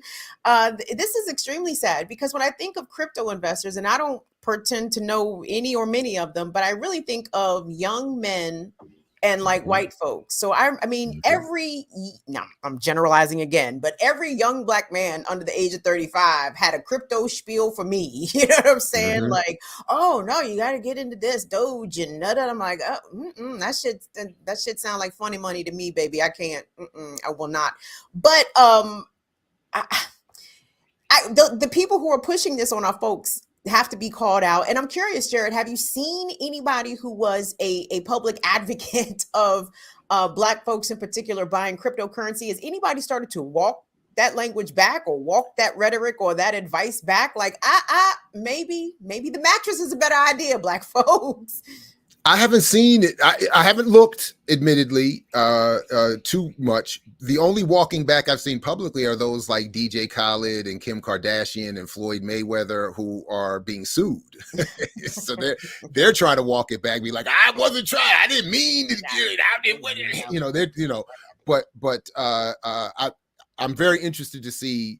The only little bit I have seen are people doubling down and claiming, you have to buy the dip, you have to ride this out, you have to be patient, you have to, because of course they're dependent upon it. So when Comrade Kwame is asking this question, who owns the servers, what my humble, investigation of this is been focused on those platforms like Coinbase,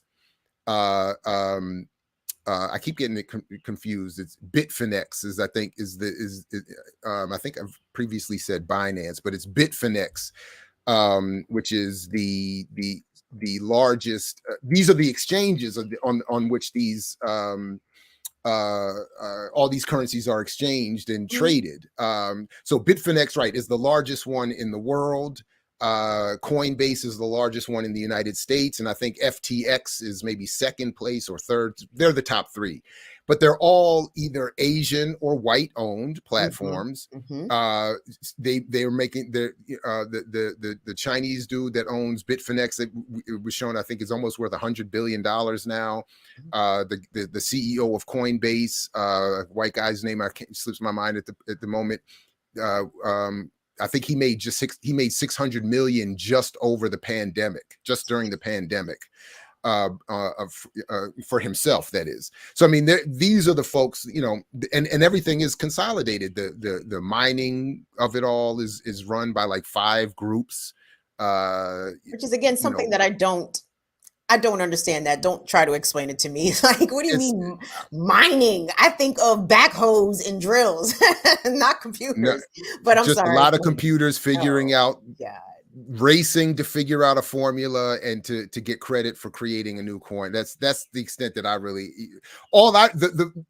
The only thing that I need, that's why, so the people that argue with me are always saying, you don't understand the tech, you don't understand this and that. And I keep saying, you're right. I don't understand all the algorithms and all the tech. What I do understand is the consolidation of wealth, the accumulation of wealth in a handful of people, the lack of anonymity despite claims to the opposite, the lack of protections from federal or any agency oversight or hackers despite the claim. This is what, and then more specifically, the money being spent to promote it. And that's where I think is the most obvious. Whenever you start to see the all the ad revenue coming in and all the major players from Wall Street coming in and all the celebrities being brought in, that's when it starts. To me, that's I don't want to claim that ignorance in any case is a good thing, but I'm like, that's what I don't feel like we need to understand all the details of the tech, because we see the outcome. And my point ultimately is I shouldn't have to know all the details of the tech to not suffer the abuse of the inequality that it creates. So anyway, but the point you raised about Super Bowl, that really hit me, because this Super Bowl, this past Super Bowl, was outlandish. That's right. Outlandishly filled with cryptocurrency ads. And I just harken back to yesteryear, 20 years ago, .coms. I remember the same sort of Super Bowl big ad buy play out with all these random .coms, running in like anyway. So it's the same playbook over and over again. Just pay attention every 20 years. And then in 2042 is going to be the next scamology run on us. That is, if the country is still standing. So if it's still standing, yes, because they have to come up. I mean, and that was ultimately the point, and that's the story, the part of the story that I can track and follow. That after the crash in 2008, the investor class needed a new thing to promote, a new way to get people to invest and make their asset increase in value. So they just said, "Hey, I got the solution." And then, by the way, behind all of the Black Wall Street wallet of Hill Harper are groups like Plaid and the other white-owned companies that do all of the credit checking and handle the actual processing of everything. So behind that black, window dressing are these very same old investor, hedge fund, private equity group funded companies that are promoting a black ad targeting black audiences to get them in. They're reaching out to HBCUs. They've got all kinds of, I mean, there's all kinds. Yeah, there's an HBCU. Morgan State is involved, training thing to get students in on the crypto space. I mean, there's a lot. I mean, a lot of money being spent to get people engaged. So anyway, I hope those Morgan students weren't too attached to that program, dog, because whoever put the money up might be snatching that money right back because they needed to keep the lights on in their respective crypto offices or whatever. Well, the students in my propaganda class were at least warned. I was like, like, this is not financial advice, but please go get some before you put some money somewhere and look carefully. That's what I'm saying. I feel bad for the kids who was putting their little excess, student loan. They fast for money. You know what I'm saying? They have $1,500 left over from their student loans. Okay, I'm gonna put it in cryptocurrency because my homeboy told me that Dogecoin was a great buy. And I do feel bad for the young folks that have been taken by this. I think we was too old to be taken by it, but maybe not. See, I don't have confidence in these financial. Well, I don't have confidence in capitalism, so I don't invest in it. I don't support it. You know what I'm saying? Like, it's bad enough I got to survive in it. Like, I'm not gonna put my money in it. What? That doesn't even make any sense. But it makes to me even less sense to invest in something like this. You know what I'm saying? Where it's all bros, all dude bros. Like, dude bros are out to they thieves, robbers, grifters. Why would you give your money to a dude bro? I wouldn't. Yeah. Anyway, but by the way, I didn't see this story till just now in the run sheet, but I think we all predicted this morning. What's that? Just to switch back to these policing issues, that when they mess up, they get more. So the Uvalde superintendent says district to hire more police. Excellent. The superintendent of the Texas school district, where 19 students and 2 teachers were fatally shot Thursday, said that the district will hire more police officers in the fall, but released no information about the investigation. So are they saying that they're not? So this isn't to replace the existing officers who did nothing. This is to add. You have more officers doing nothing. More officers doing nothing. Yes. That is ridiculous. And what came out obviously in the wake of the shooting was the revelation of how much of the Uvalde city budget goes towards policing, which is 40%. 40% of the Uvalde city budget goes towards policing. So I wonder how much more of the budget are these new police hires going to eat up. And I just don't understand how these people have any justification. I know they don't need justification, but I'm sorry, like these people had one job. You really had one job to protect the elementary school, the most vulnerable place, I'm certain, in the entire town. You failed to protect the lives of 20 plus people, most of them children. You don't deserve money. Actually, your building shouldn't even be standing right now. Like, I fully expect the Uvalde Police Department to go up in flames any day now. I really do. Because if my kid, ain't no way that building still be standing there. Shit would be a pile of rubble. But this is typical.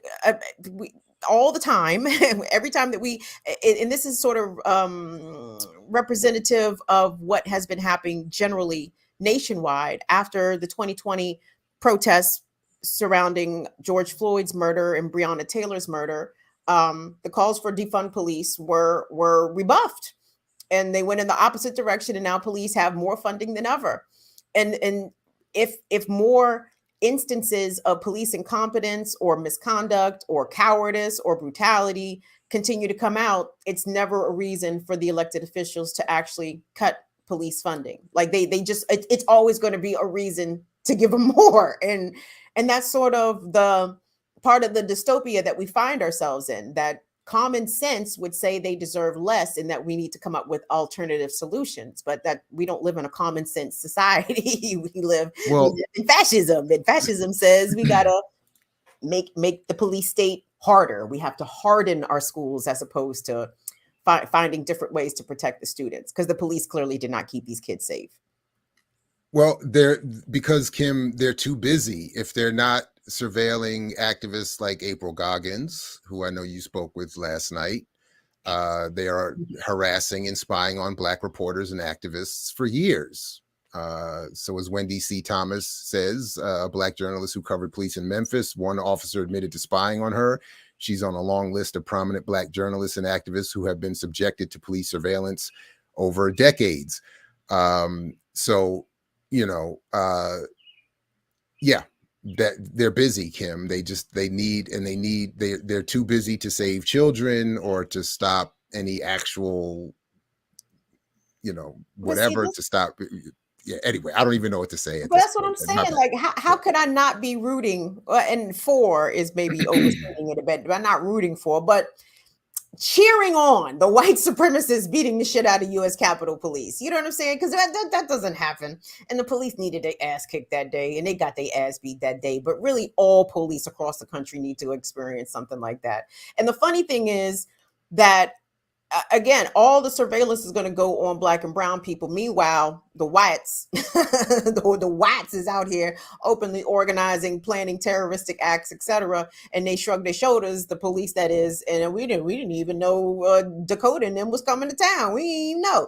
And it's like, y'all continually make cases for the end of your own existence. Like, nobody makes a better case for defunding or abolishing the police than the police themselves, because they admit how inept they are at their stated mission of public safety, right? And the data, the numbers do reflect this. The police do not keep people safe. The amount of homicides and violent crimes that they investigate and actually close cases on is relatively small. But then Americans are so always caught up in the mythology of police put their lives on the line. No, the fuck they do not. They do not.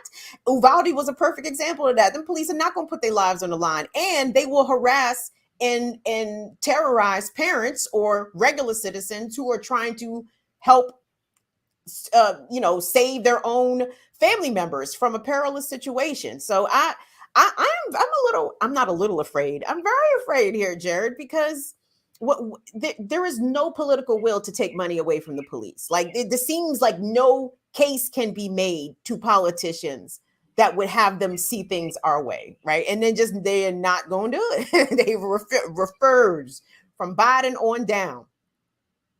They have to, because I think this story reminds us of, in terms of an appropriate focus, that the police state exists to suppress potential rebelliousness. So that's why, when you're saying that the Uvalde police had one job that day and didn't do it, I think it could be argued as an institution they didn't have that one job to do, because ultimately they're here to do what this story, I think, is focused on, which is surveilling potentially rebellious folks. So if for instance, if in that school that day was not a gunman shooting children, but a group of Black activists looking to figure out how to organize this world out of existence, they would have then bust up in that building. Then that's and I honestly believe like that would have been so as this reporter is saying, she's talking about a 2018 federal trial about Memphis Police Department spying, and she goes there again, that is Wendy Thomas, to report on this. And she said, I suspected that I might have been on their radar. But she says that as she writes here, one of the first witnesses called to the stand, Sergeant Timothy Reynolds, who is white, To get intel on activists and organizers, including those in the Black Lives Matter movement, he posed on Facebook as a man of color, befriending people and trying to infiltrate closed circles.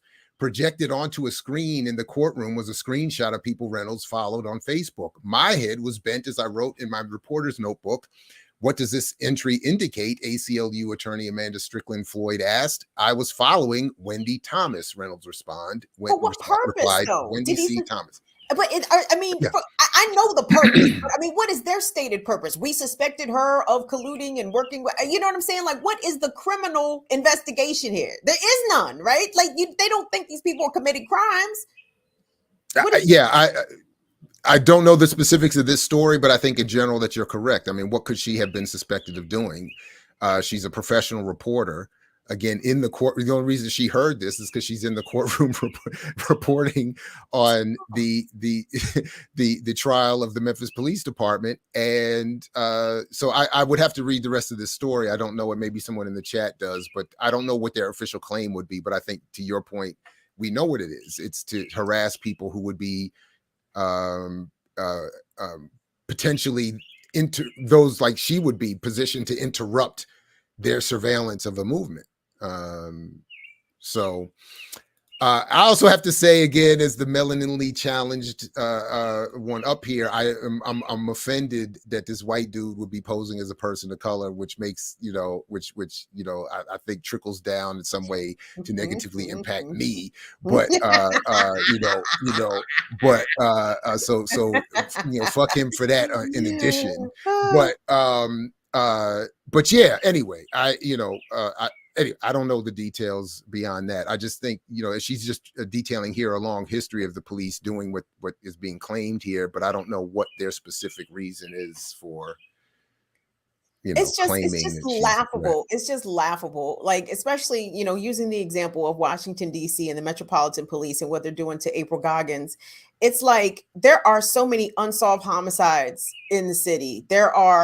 I'm imagining many dozens of open rape cases and cases of child abuse. Open, right? Unsolved. But y'all spending legitimate money, overtime, resources, gas to sit outside April Goggins' house and fuck with April Goggins, right? Like, go do something. Go do some actual police. But see, that's again, it's the unlearning and the decolonization of our mindset and as to what police's actual missions are. So I guess that is their actual mission, to spy on April Goggins. It's not to catch murderers or to catch. Look at what this says here, by the way, speaking of the comparison between the two cases.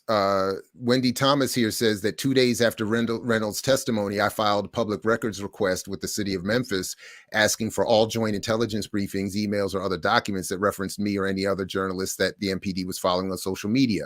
433 days later, the city produced the records, and I still don't understand what would make the police see me as a threat worthy of surveillance in the name of public safety. So it's a similar type of, at least, why are you surveilling me type of thing. And if any response is given, it's way late and insufficient. And then, by the way, so I didn't get a chance to see your show last night, but I did go back and watch later that morning the rest of the hearing, or at least a good portion of the rest of the hearing, and saw that she did not win her appeal. So I'm wondering, the decision hasn't been rendered yet. It hasn't been rendered yet. It's my understanding that the decision. Okay, my bad. The decision hasn't been rendered. It didn't sound good. It didn't sound good. That's maybe my bad. My bad. That's what I'm doing. I'm projecting. I'm sorry. My bad. I don't mean to put that out there. It did not sound good because they were like, because the judge was that white man in particular kept saying basically, I don't see a problem here. Like, what do you mean? What's wrong? Why do you think that one of these 10,000 documents with your name on it got something to do with you? Like, it's like, oh my God. He actually said at one point, if the police officer, he said something like, Goggins is claiming the police officer has her under surveillance, but she was at the protest where he happened to be monitoring this. In other words, he was just like, she shows up where he is. And I was like, wait a minute. What about everything else? I was like, oh, this does not look good. Anyway, sorry. Yeah. So you're right. It has not. Go back and watch the show, Jared, because April and Max did an outstanding job of laying it plain, because just foolery doesn't even begin to describe what the kind of shit that the DC Court of Appeals was on yesterday. And the way that the legal system is, there's been some new information and evidence that are absolutely germane to April's case, but because of the setup of the legal system, you can't enter this information or this evidence at this stage.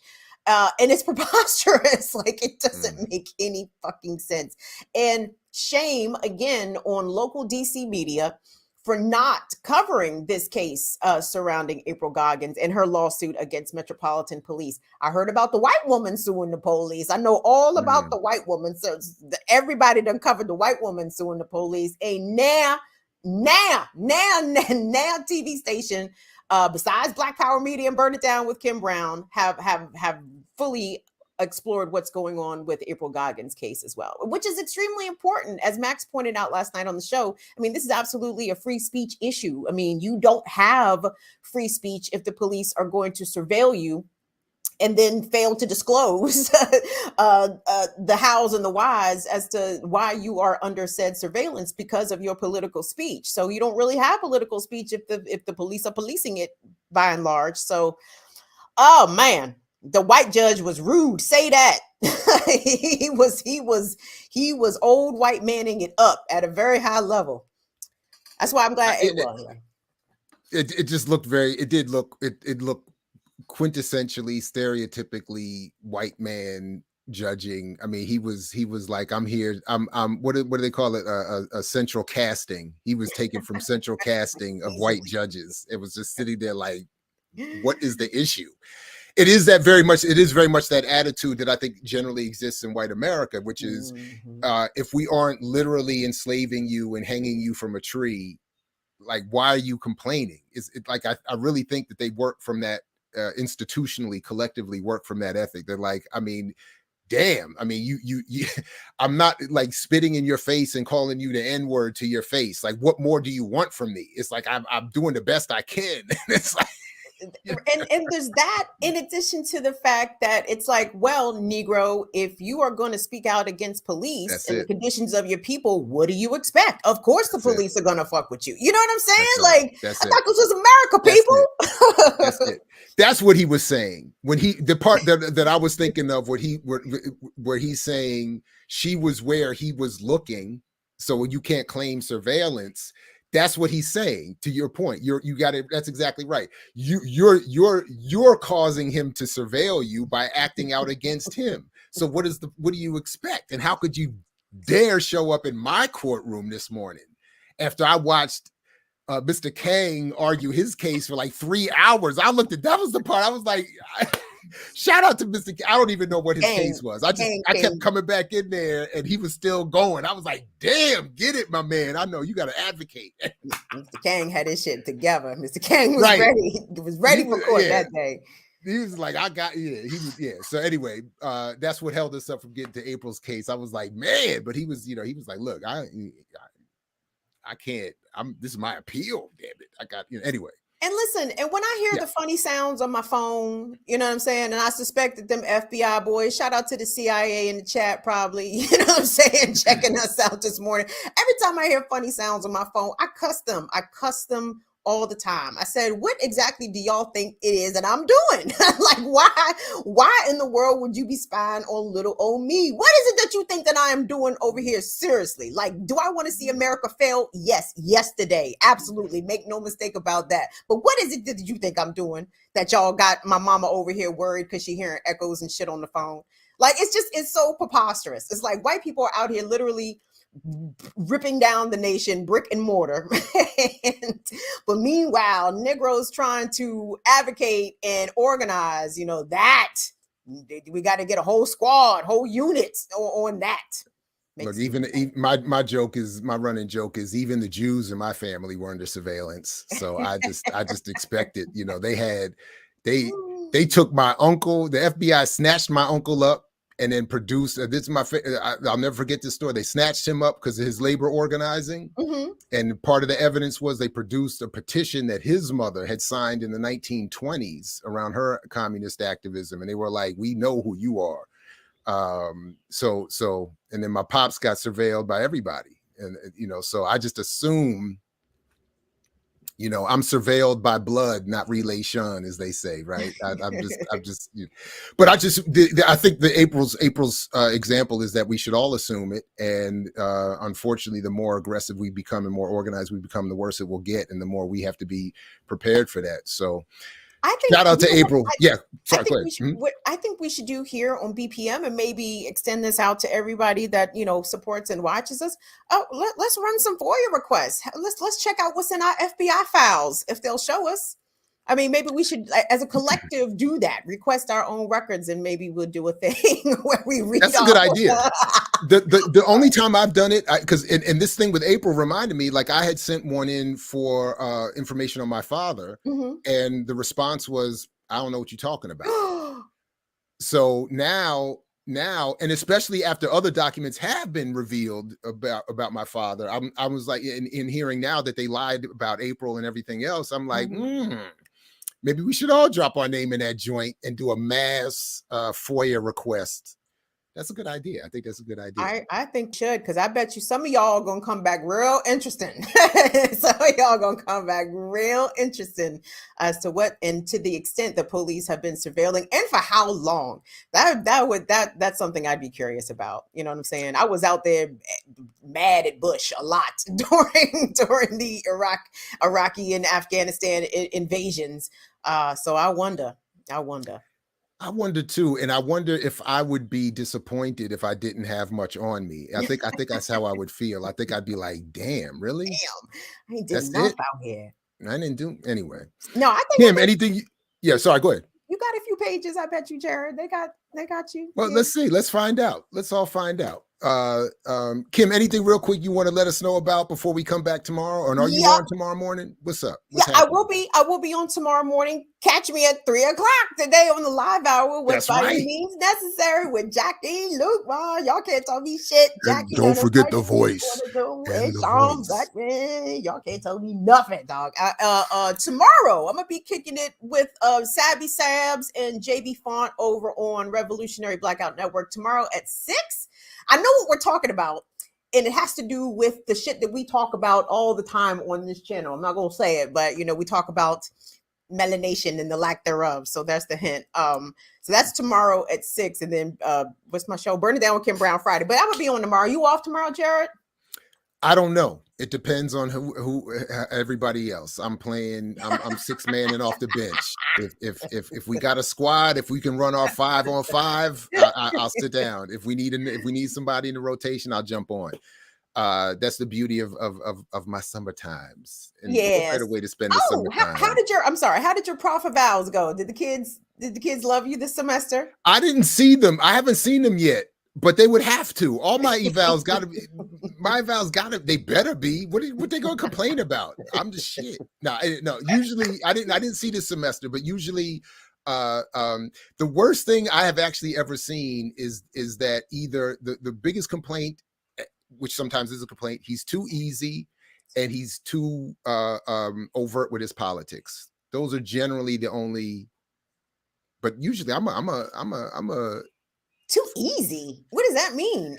Sometimes students want to be challenged more, and I try to remind them that a lot of my classes are introductory level. They're not, they're not. I don't do a lot of upper level or and no graduate courses at this time. So it's I don't and then I don't nitpick. I want people to grapple with ideas and put in effort trying to struggle with different concepts. So if they don't fully get it and have the right answer, I don't punish them for that. I just want to see effort. So if you show up and struggle with me, it's going to be an A. So I think a lot of times we're trained, and this is actually a big deal. I'll stop here, but we're trained to regurgitate because the American system of education is based on Ford's assembly lines car model. So it's like, if you can regurgitate and get the, fill in the blank correctly, you move on. But when you show up in a college classroom and the faculty member is asking you to think freely, and what do you think? And how do you put concepts together? And how does this relate to that? People start to get a little uncomfortable because they're not encouraged to do that. They're like, well, Dr. Ball, what's the answer? And I'll put it down. And I'm like, I don't know. What do you think the answer is? My answer is not your answer. And they're like, ah! I know, because the student is like, just tell me what I need to know so I can pass this goddamn class. That's right. And I'm like, don't worry. And it takes some time to struggle with me. Like, don't worry. Put in effort and think about it and share that with me. And we'll go from there. The only way you mess up and fail is if you don't show up and don't turn in your work. So that's why sometimes they think, Damn, anyway. I should have did my undergrad with Dr. Ball. Damn. Oh man, I will say that I am arrogant about that. I'm good in the classroom, and students usually have a good time with me. And we get and often enough, the evaluations are and my favorite. He changed the way I think. He's opened my mind up. He's positively challenged me because that's what I got. From the good ones I got. So anyway, the only bad news this morning, unfortunately, we didn't get to 275 to get the Dear Dr. mix. So we just got to fade out and try again tomorrow morning. So folks, tomorrow morning, bring somebody else with you so we can get that special mix at the end. And I wish everybody a great and revolutionary day. And catch you next time here at the RemiX Morning Show. Peace, like Fred said, if you're willing to fight for it. Catch you tomorrow, everybody. Bye, y'all.